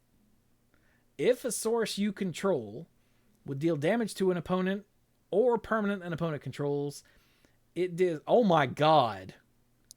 Yes. It deals that much damage plus an amount of damage equal to the number of fire counters on this enchantment instead. It has flash, which is not only great for, oh, by the way, you're taking this amount plus 2 more for all of my stuff, but it also lets you use fire breathing. Bending. That too. That's This is insane. When if you have the mana for it. I was drafting and it was like the second pack and I went hard into red to make this work. And if I played it, there's one time I played it where X was 1 and it didn't matter. But I don't think I ever got it above 2. That's okay. I won those games because the math goes completely in your favor from then on. Yeah. And the fact that it has flash is like, set up blocks. And I'm like, okay, now you're just dead. So this is, I really, really like this card. I want to try to make this work in standard without just being mono red because I can't quite do that. Oh my God. And I feel like there's something to do here with like adding additional counters, And So Phineas got to play this in Two-Headed Giant. He said, we got it up to 6. that, wow. Please tell me That, you won that game. Because if not, I don't think it matters. You got it up to 6. I think you won whether you won or not. yeah. Yeah, that's... I like it. That's silly. Do we want to talk about the comment real quick? Because the comment is like, yo, dog, I heard you liked firebending, so I gave you some firebending with your firebending. Yeah, somebody read that then. Sozin's comment for 3 and 2 red. It's a mythic sorcery. Each creature you control gains firebending 5 until end of turn. It also has... Yeah, there's a reason why, it has foretell of 2 and a red. And I don't know I have no idea what foretell is. Oh, well, it says it on the card. It's originally from Kaldheim. During your turn, you may pay 2 and exile this card from your hand, face down, cast it on... Oh, I got you. So you're kind of giving it's a similar concept to morphing instants and sorceries, except they're just hanging out in exile until you play them for real. Yeah. In Kaldheim, it was this thought of like, hey, it was Norse mythology, so it was like all the prophecies and whatnot, but you didn't have to reveal it until later. The Sozin's comment is people like they make a big deal of this starting in season 1, and they just keep building to it. So it is, in storytelling, this is not the inciting incident, this is the literal climax. So it's coming. It pays for itself, even if you don't foretell it, with 1 creature, because you get the red mana back. Do this for ridiculous stuff. I don't know. Play a Fated Firepower for, X equals too much. Do whatever you want with this mana, because holy cow.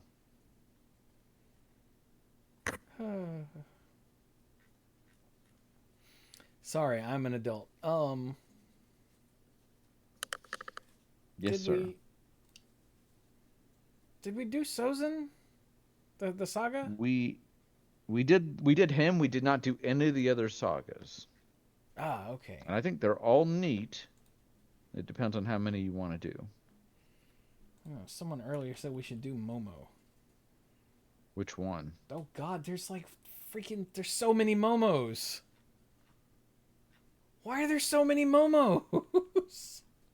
I played one of these at the pre-release. I got an uncommon one, and somebody played the rare one against it and said, wow, the uncommon one is arguably better a lot of the time. But Momo Playful Pet is an uncommon. It's a single white for a 1/1 legendary lemur bat ally.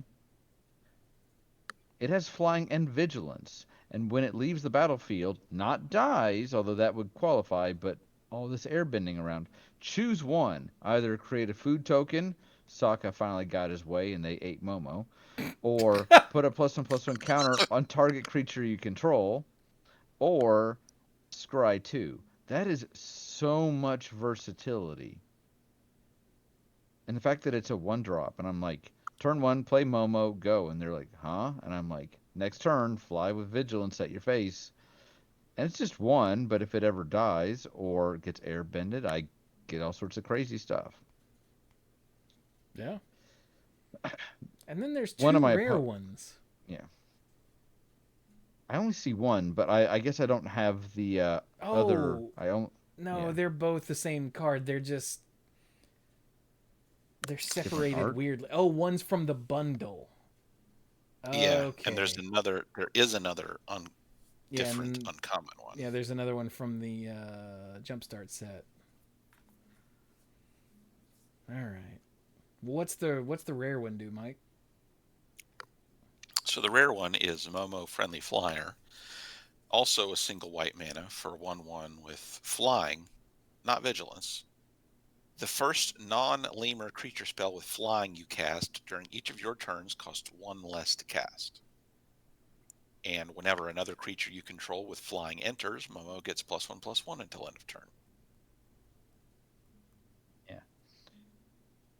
So, like I said, I had one opponent who we both played turn 1 Momos, and he was like, kind of like yours better. You put Momo Friendly Flyer in a deck that supports him, and he's probably great. That second ability not being counters just until end of turn makes it a little less great, but it'd be too good. They couldn't print it at 1 mana if it was counters. They could. Oh yeah, not even. Yeah. But the other one is just a little more versatile in different decks, which for limited is probably more important. I don't know, man. Like, flying creatures being cheaper is pretty good. The first non-lemur. The obvious combo is either Appa or Aang. I almost said Ong. I don't know why. There's something wrong with me. Well, it's because it's written down and your brain is like 2 A's is ah sound. Yeah. The creature with the most creature types is also a 1-drop in white. What? Hey, Dirk, read Curious Farm Animals. What in the blue hell is this? So, Curious Farm Animals for a white. It's a 1/1 common boar elk bird ox. When this creature dies, you gain 3 life. Sweet. For 2 colorless and sacrifice this creature, destroy up to 1 target artifact or enchantment. I like the way Dirk just sailed right past boar, elk, bird, ox.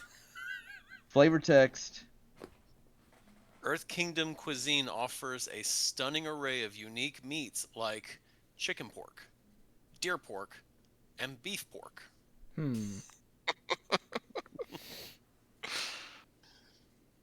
Now, again, it's a common, and you're like, okay, it's kind of funny. Played one of those, and hey, I like naturalizes on a stick, and it's also food because, it's food, even if it doesn't have the food type. Now, yeah, sorry, Chewie. vegans. Now, Chewie, type in the word diligent. Okay, we got a zookeeper. Yes, read it. All right, Diligent Zookeeper for 3 and a green is a 4/4 rare human citizen ally. Each non-human creature you control gets +1/+1 for each of its creature types, to a maximum of 10. Thank goodness, so you didn't have to know how many types there were for upcoming changelings, probably. Yeah. Although changelings are humans, so... Oh, that's true, yeah. Man, that makes you not necessarily want to sack your farm animals just to blow up an enchantment and get 3 life, because you'd be losing a 5/5. I was losing a 5/5, yeah. But I also have to feel like the Diligent Zookeeper goes in so many decks. Just in general. Non-humans for each of its creature types. I mean, really, it's what it says most of the time is each non-human creature gets +2/+2. Gets +2/+2. Maybe +3/+3, but probably +2/+2. Some of them +1/+1. There are some animals out there with no jobs. It's true. Those lazy jobless, something bootstraps. You're just a snake, and hey, snakes don't have bootstraps to pull themselves up with, so. That's racist, Brian. Is it? I Saying snakes don't have boots. All right, what else do we do? Let's see. In my pre-release deck, I did get a copy of Ran and Shaw, and I did live the dream with this in one game. Ran and Shaw is a rare in red. It's a red rare, and it's a good red rare. For 3 and 2 red, it is a legendary dragon. It's a 4/4, so 4/4 for 5 with flying and firebending 2. And I'm going to skip down to the bottom ability because it has an activated ability. For 3 and a red, dragons you control get +2/+0 until end of turn, so you can put the firebending into that.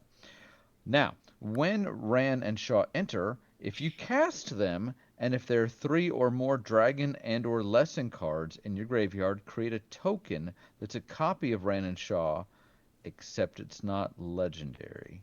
Oh, that's gross. And I lived the dream, and my opponent was able to kill one and not both. And it was glorious. I love the fact that if you get both copies, all of a sudden you've got a total firebending of 4, which just activates that ability by itself. Yeah, that's gross. It was awesome.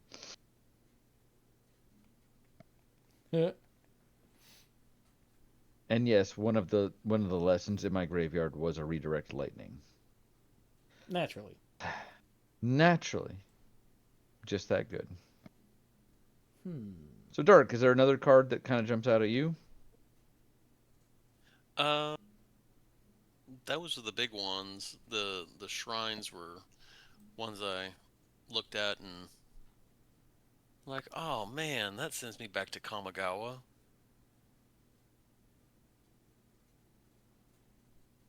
What about Nope. Secret of Bloodbending?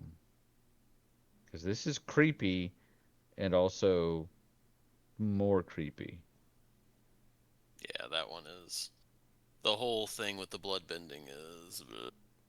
Let me guess. That's black. Yeah. Oh no, it's blue. What's It's blue? It's very blue. It's quad blue. All right. Well, somebody tell me what it does while I try to find it. All right, go ahead. For 4 blue, it's a mythic lesson, so it's a sorcery. As an additional cost to cast this spell, you may waterbend 10. You control target opponent during their next combat phase. If this spell's additional cost was paid, you control that player during their next turn instead. Exile Book of Bloodbending. Or Exile Secret of Bloodbending, my bad. That's Huh. It's a one-shot Mindslaver. Which Mindslaver is one shot? So Good job, buddy. yay. So for those that haven't watched, obviously there are extremes to every bending, and some of them are explored in Avatar, and some of them are explored in the follow-up series Korra. But bloodbending can only be done by extremely proficient waterbenders. Most don't even know it exists, and only under a full moon, asterisk for Korra, where it literally means you're using the water in a victim's, and I do mean that word literally, bloodstream to. It's not mind control. They know what's going on. They just can't control their body. You do. And that is just as disturbing as it sounds. Nickelodeon children's cartoon.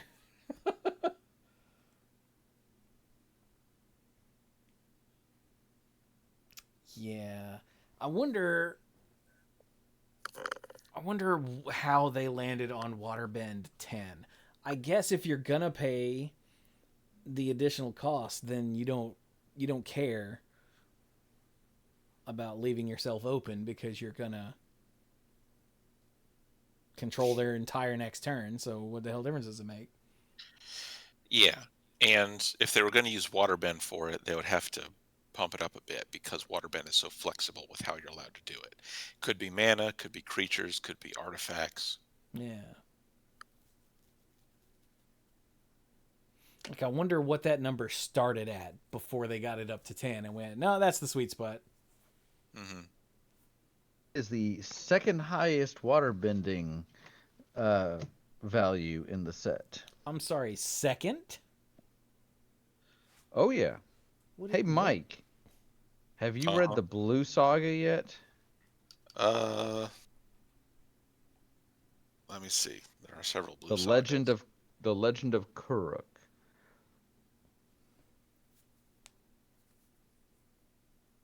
All right, let me find it. All right, Legend of Kuruk. Okay. So it's a saga. It's a two-faced saga. It has 3 chapters on the front side. Costs 2 and 2 blue. Chapter 1 and Chapter 2 are the same. Scry 2, then draw a card. Nice. Chapter 3, exile this saga, then return it to the battlefield transformed under your control. And it transforms into Avatar Kuruk, who is a 4/3 avatar. Whenever you cast a spell, create a 1/1 colorless spirit creature token with this token can't block or be blocked by non-spirit creatures. That, by the way, does not say non-creature spell. So yeah, any spell. Mm.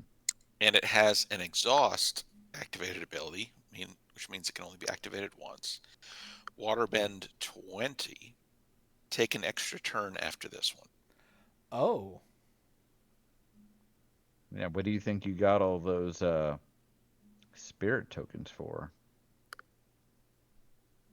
20, though. Jesus. That makes that like 6 mana, no, 8 mana, no. Yeah, 6 mana take an extra turn look like a joke. What was time stretch 2 extra turns? Wasn't that just 8 or was it 10? 10. It was 10. Totally it was 10. 8 and 2 blue, right?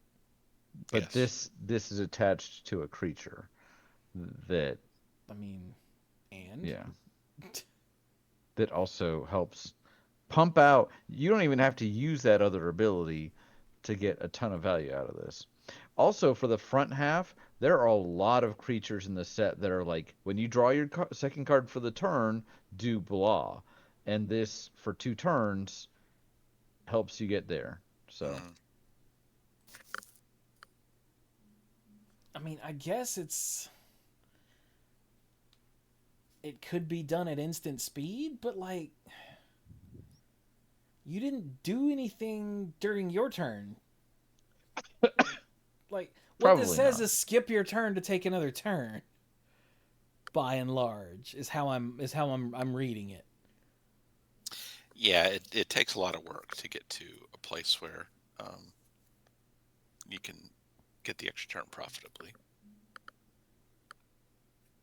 So I don't really know. Like, if I've got enough creatures and whatnot out to be easily waterbend 20, just kill your opponent. Yeah, it's like, why don't you just attack with your token army? Yeah. That is a bizarre thing, though.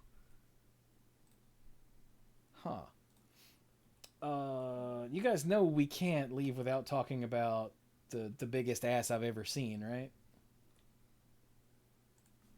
we already talked about Zhao. No, not that kind of big ass. The walls of Ba Sing Se.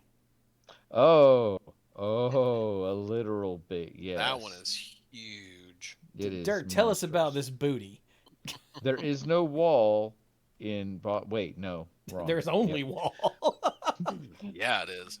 The walls of Ba Sing Se for 8 colorless mana. It's a 0/30 legendary artifact creature wall that is mythic. It has Defender. I would hope. And part of why it also is mythic is other permanents you control have or have indestructible? Because they're all behind the wall. Uh-huh. Yeah, like that is a big fat ass. Yeah. And That is a obviously, really the nice first wall. thing that came to everyone's mind is, oh, door in the siege tower. Well, yeah. Yeah. I mean, yes.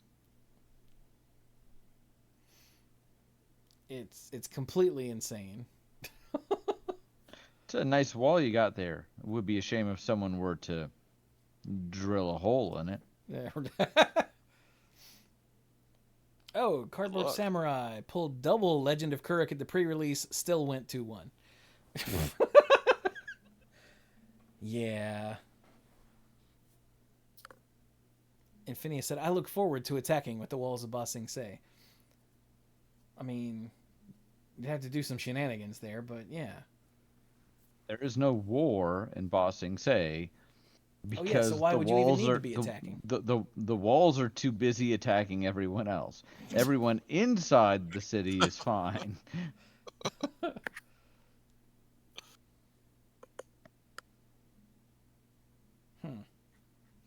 So yeah, that is the 030 is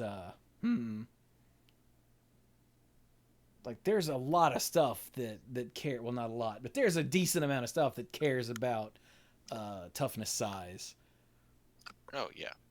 that you can do serious silliness with, like not just door in the siege tower. What's the thing? Oh, damn it.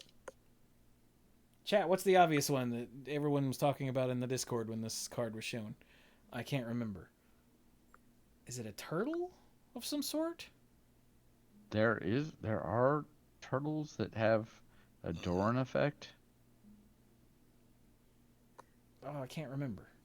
Cuz it's relative, it's since I stopped actively playing, so it didn't stick in my head cuz I mean, the fact that this gives the adamantoids from Final Fantasy indestructible, the one that takes damage instead of your other creatures.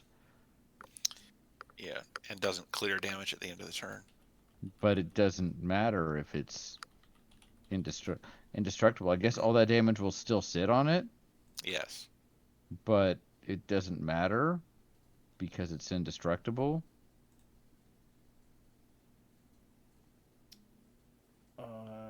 hang on.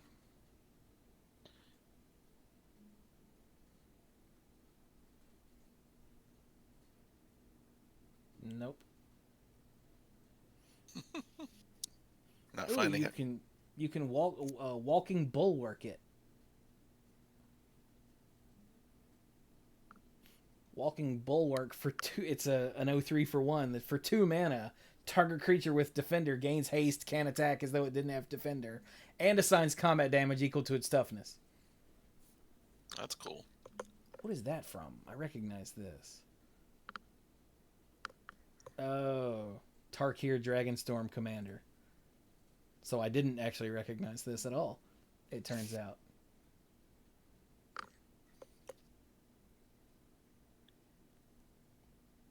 The new Arcade Sabaoth? Is that what I'm thinking of? There was something that when this card was shown, people were like, "Oh yeah, Arcade's the strategist. Whenever a creature with a defender enters the battlefield under your control, draw a card." And it does the combat damage equal to its toughness and can attack as though it didn't have defender. Yeah. Ooh, Death Watch. Remember that card? I remember that card. Oh. I forgot about that card. You can sacrifice Bill the Pony so it'll utterly annihilate whatever it blocks. All right, anyway. Enough of that.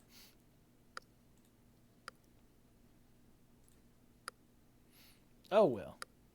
Have we done enough airbendering, you think? I'm At probably this good. point. Yeah. There's still more, but there will always be more. We're not going to cover every card in the set. They're not cabbages. So Oh, yeah, I meant to mention the cabbages guy. Hey, Mike. Yes. You should read the Unlucky Cabbage Merchant just because. All right. The Unlucky Cabbage Merchant. I like this. So there's two different ones. All right. So the unlucky one is an uncommon for 1 and a green, a 2/2 human citizen. When it enters, create a food token. Oh, yummy. Whenever you sacrifice a food, you may search your library for a basic land card and put it onto the battlefield tapped. If you search your library this way, put this creature on the bottom of its owner's library, then shuffle. So the gag here is that the Cabbage Merchant is a running gag throughout, I think, the entire show. He is, although I don't know that he shows up past the second chapter. Once they're in the fire, well, yeah. I can't remember the specifics, but I know he shows up a lot, and he keeps popping up in different locations, and it always happens to be where the Avatar is, and shenanigans ensue, and his cabbage stall just gets wrecked, and he's, my cabbages, and it's really, like, the first time it happens twice in the same episode, and you're like, that poor guy, and then like 2 or 3 episodes later, he shows up again, and his cabbage stall gets wrecked, and you're like, wait a minute, and then it's gonna happen a few more times. But they don't do it to the point that you get sick of it. Yeah. I really don't think that it lasts. It's not like a they killed Kenny thing. No. Okay. Yeah, Like it just randomly will happen. It's infrequent, or it's just, yeah. It's not something that you can expect every episode. It just sort of randomly happens throughout the series. And every time you're like, oh, this poor dude. But this is not bad. Every time you sack a food, you would rampant growth, but that's why he then shuffles himself back in. Yeah, and that's because after his cabbages get destroyed, he gets pissed off and leaves. Yeah. Only to pop up somewhere else later. But from a mechanic standpoint, I kind of want to get this guy out and then, like, sack a food, and then with that ability on the stack, sack another food. Because, again, rampant growthing just from eating food is kind of ridiculous. So, all right, I have one last card, and then I'll be good. Because it is a representation of one of the best episodes of the show. And it's fitting. It's like the third to last episode. And it's kind of a humorous retrospective on their journeys thus far. Oh, this is it's Ember the Island show? It's the Ember Island production. For 3 and 2 blue, it's a sorcery. It's uncommon. You choose one. Create a token that's a copy of target creature you control, except it's not legendary, and it's a 4/4 hero, not a human. Well, necessarily. In addition to its other types. Or create a token that's a copy of target creature an opponent controls, except it's not legendary, and it's a 2/2 coward, in addition to its other types. And I like how Aang is standing there just laughing. And Katara is clinging to him, sobbing her heart out, probably because she's thinking about Hope. And Sokka is there just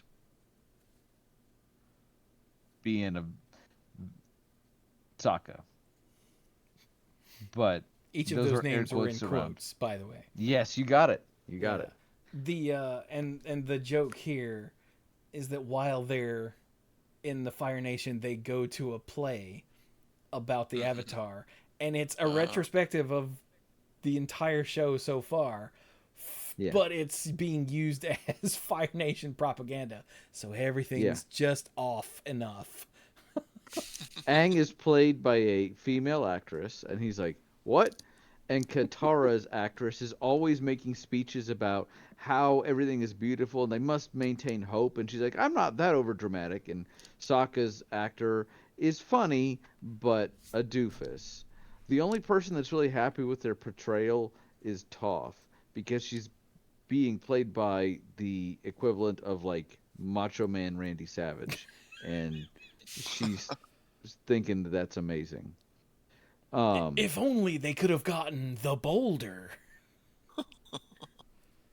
It's a great episode. It pokes fun at itself, and there is a part where a character earlier in the series had their last appearance, and if they died, it happened off screen, and on the stage, they're kind of like just whisked off the stage, and the actors look at each other, or sorry, the real people look at each other and are like, did they just kill him off?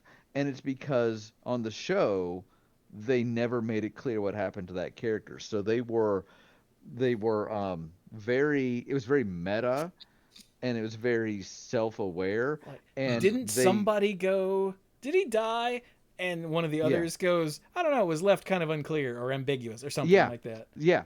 And the reason I thought of this is A, I remember the card, but B, they say at the beginning on the flyers for the show that they have put together this account based off of numerous witness accounts, including an extremely knowledgeable cabbage merchant.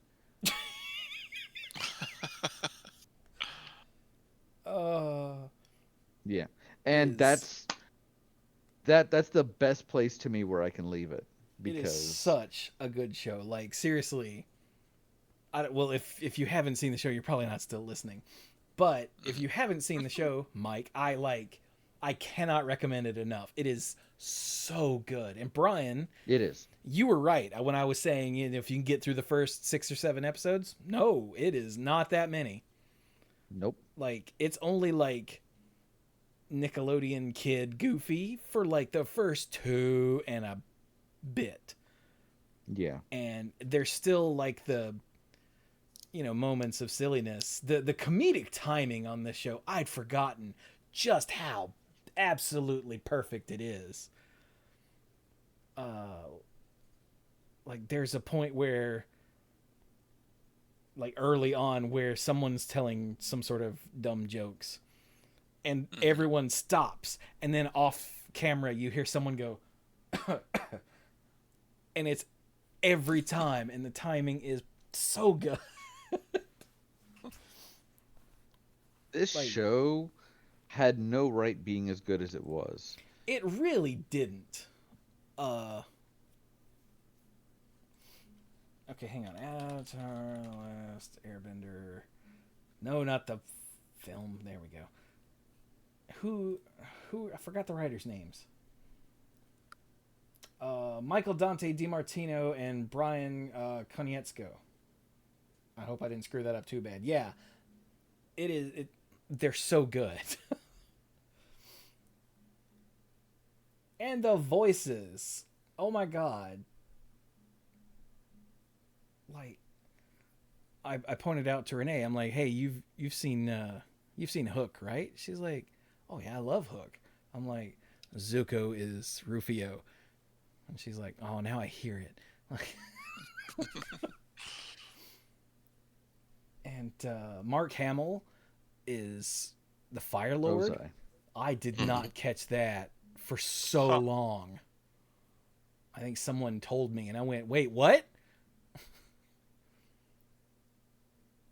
But all of even the kids, like I think Zach Tyler Eisen was, let's see.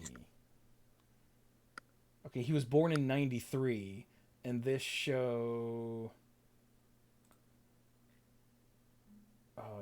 where's the years? In 05. So yeah, he started when he was like 12. And past like the first episode, you just don't even think about the fact that it's a kid voicing him. He was Aang. I don't know if I said that. But yeah, so good. Like seriously, it's not like your standard anime where there's 8,000 episodes or anything like that. I think it averages out to like 18 episodes each. Each one's 20 minutes for 3 seasons. Oh, that's not very long at all. Yeah, you can lose a minute of that by hitting skip intro, because there's an intro and like a recap every episode. And while the intro is iconic, man, just I don't need to see all that literally every time. Maybe watch 2 or 3 each season, because there are a few little changes as it goes. But barely. And if you're watching it quickly enough, you can skip the recaps too. Although it does like to, if it's going to bring up stuff from way before, it'll be in the recap. You'll be like, why was that in the oh. See, that sort of thing always throws me off, because I don't know. I kind of pride myself. If I'm into a show, I kind of like catching some of that stuff, just having seen it. And when they're like, hey, by the way, this person was important, or we alluded to this thing a little while ago, it's going to be it's going to matter. That kind of, to me, I don't love it, but I realize not everyone is ridiculous like I am. I mean, and you're also watching this now in the era of binging, whereas this used to be one a week with who even knows how much time between seasons. So oh, I'm talking about growing up with this sort of stuff. But Carrie always jokes that my best memory is not for important stuff. It's for like Buffy season 7 episode 2, that sort of thing. Supernatural season 9 episode 5. That's the stuff I remember. So again, definitely acknowledging not everyone is like me, and that's probably for the best. So, yeah, gentlemen, this has been a pleasure. I've been up past midnight the last 2 nights. Oh my God. You don't have to explain everything. Just give us a final thought and get out. Hey guys, my final thought is I've had a whole lot going on lately, including my mom apparently having to have an emergency surgery to have her gallbladder removed, but she's doing all right. It's just been a crazy couple weeks since I've been able to see these guys, but I'm here. I'm honestly doing pretty well, all things considered, and I hope everyone has a wonderful American Thanksgiving, or Thanksgiving wherever you live. If you want to buy a turkey and cook it, hey, you do you. But not in Canada, because yours was, when is Canada? Last month? 2 months ago? Last month, yeah, October. Yeah. Would it be a moose? Okay. Yeah, well, they already had theirs. You don't get another one, Canada. Okay. No, all right, they you guys have loons at Canadian Thanksgiving. Hey Brian. Yeah. How did you guys do at the pre-release? Oh, so we went to a store that we hadn't been to before, and it was 3 rounds, and I won every round, and Sam won her first round, lost the second, and then had a bye for the third one. And I was like, great, we both had winning records. Nice store. I like the people that run it. It turns out that they don't do price support. They're just like, yeah, we charge a little less so that, everybody can come and have a good time. And I'm like, that's cool. This is, of course, the time I go 3-0. That is how this works. Yes. I kind of wish I had known that, but I don't think I would have played a different store, because I had a fantastic time and everybody was super nice. It was just one of those things of like, okay, sure, fine. But I enjoyed myself a whole lot, playing a lot of the cards that I've mentioned. Sam, actually, I'm not entirely sure what all went into hers, and we haven't had the chance to like play them against each other, because it's been insane with all the stuff going on the last 2 weeks. But we both had a good time. Nice. Yes. You just mentioned it several times, but didn't tell us how you did. So. Right. So. Yeah, and 2 of those rounds went to game 3, and they were pretty close. So the set is a fun set, and it can be swingy, but I think it's a lot of value cards, and there's some bombs, but it's mostly about just. I will say in the comments, Avatar Enthusiasts is ridiculous in a deck with any number of allies. And of the 15 creatures in my deck, one was not an ally. Yep. Avatar Enthusiast is a 3-drop 2/2 ally that whenever you get another ally, put a +1/+1 counter on it. And I had so many ways to get more allies. It was just, and I had 3 enthusiasts. If I didn't, I'm tired, so I don't know if I said that. But ally synergy is super real in this set. It also doesn't hurt to have dragons. Nice. Yep. Okay. I'm going to go before I fall asleep on the keyboard. Everyone have a fantastic evening and a happy Thanksgiving. Yeah. Bye. All right, thanks. All right. How about you, Zerk? I haven't played a single bit of Avatar, although I do enjoy watching the show. Final thought for me.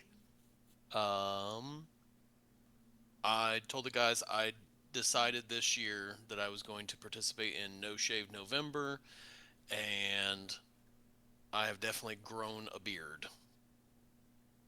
The guys saw the picture of the beard. It is glorious. Yeah, it is. I still have no idea if I'm going to keep it. Whereas today, I knocked off all of my beard except for the goatee, as usual. Because I don't participate in any no blank November. Yeah, mine is just...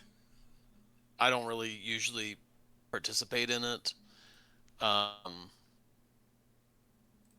I thought I would do something a little different this year. So, yeah. Well, it looks good. It's. I will say that mine, when I grow it, it definitely comes in. It's not patchy. And it's also, it grows fairly straight. So it's growing straight down and not like going off in every direction. It's not kinky. It's not wavy or anything like it. It's just straight. It is wiry as all get go. So like whenever it grows like straight, and it is very itchy because it doesn't like fluff out and everything. So yeah, that's another reason why I'm like, I don't know if I'm gonna keep it. We'll have to see. But with that, I'm gonna head on to bed because it's late and I'm gonna go to bed. All right. So you guys all have a wonderful evening. Yeah, Thanks, you too, Zerk. Well, how about you there, other beardy man? I guess you're the original beardy man. Yeah, I guess so. Yeah, I didn't participate in any special November. I need to, one of these years, do a no nonsense November. I'm about sick of all that stuff. Why wait till November if you're going to do that, though? Just yeah.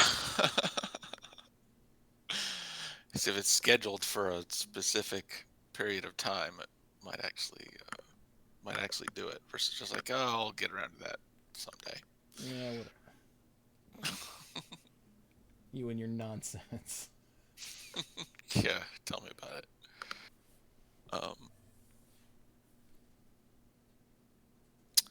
Yeah, looking forward to a little break for Thanksgiving. We're going to stay around here and visit with Ashley's family this year. Keep it simple.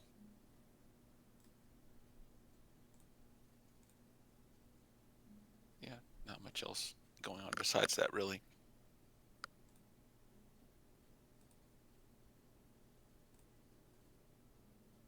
Okay, then. Yeah, that's it. Sorry. Mike is completely distracted by some other no blank November. No. I've heard it called Movember too, in Phineas. I've never heard No Shave November until Dirk said it. So, Isn't Movember like specifically mustache? oh yeah, that could be right. I don't know. I don't fool with any of that.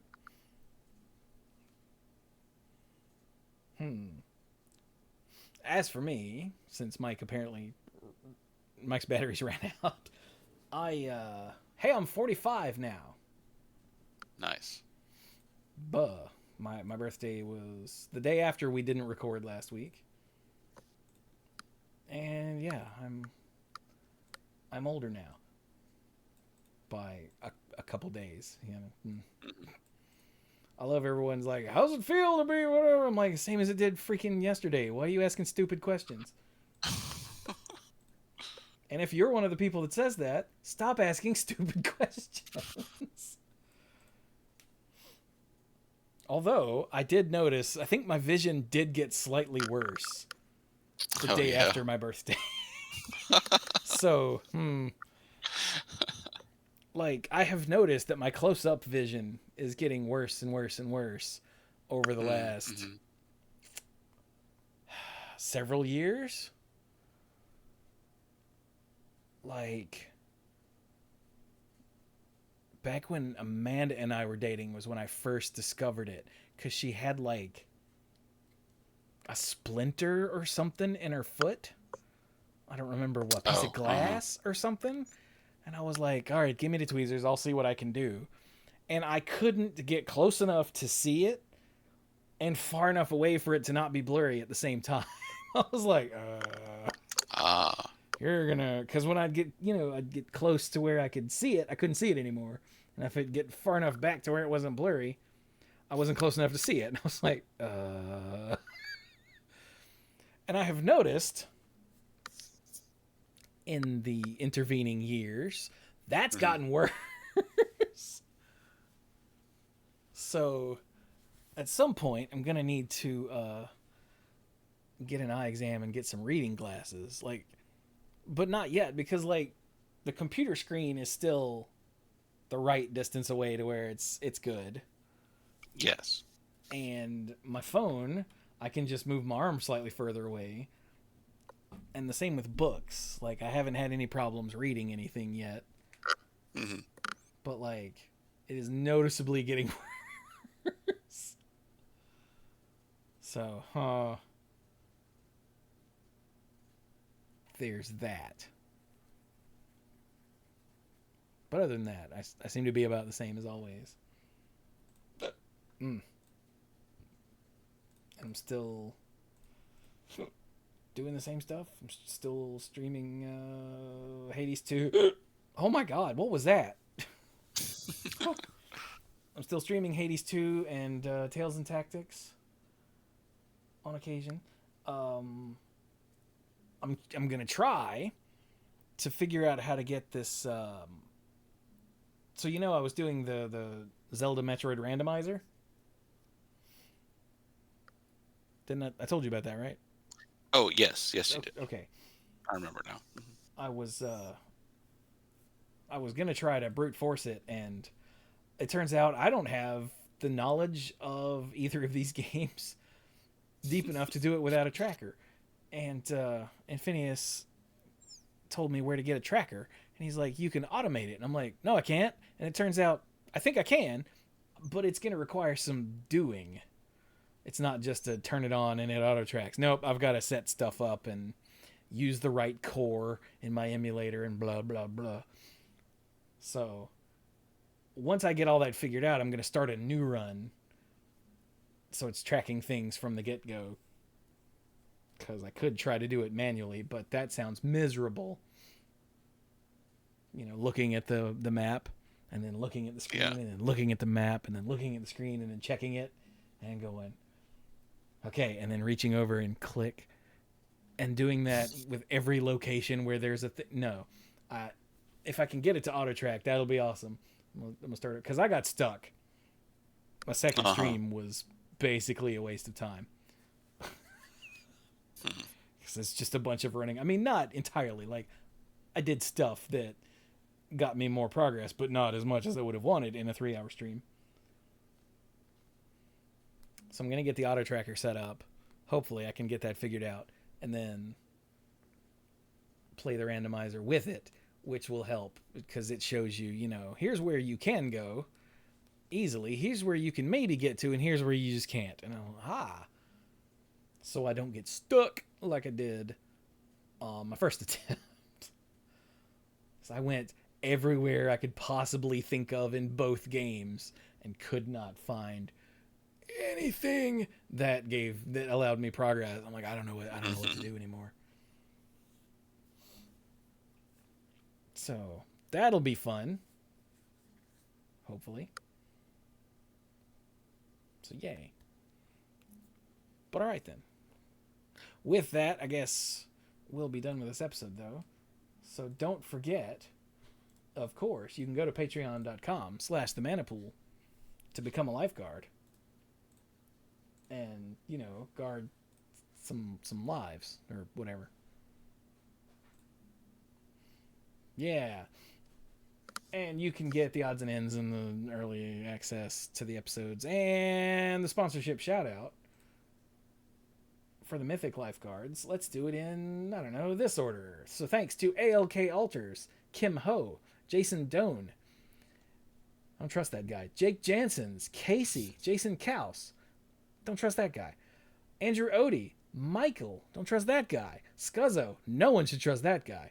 Team ULSRU, Al. I only trust him in the cases of Hades. And Violet Moon. Yay. So thank you all so very much. And for all of you at every tier. And all of you who listen and all of that good stuff. Join the Discord. Give us some feedback. You know, come talk to me. I live in the Discord. Bunch of other people live in the Discord. The dorks are never in the Discord, but I'm always there. No. Mike doesn't even know how to Discord, even though he's got more Discord stuff like in his profile than I do. Yeah, I know nothing about the features. But he doesn't come to our Discord because he doesn't love you like I do.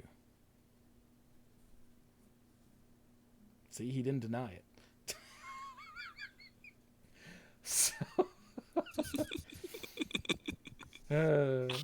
but with that, we will be done with episode 739 of the Mana Pool. Thank you all so very much for joining us, and my cabbages!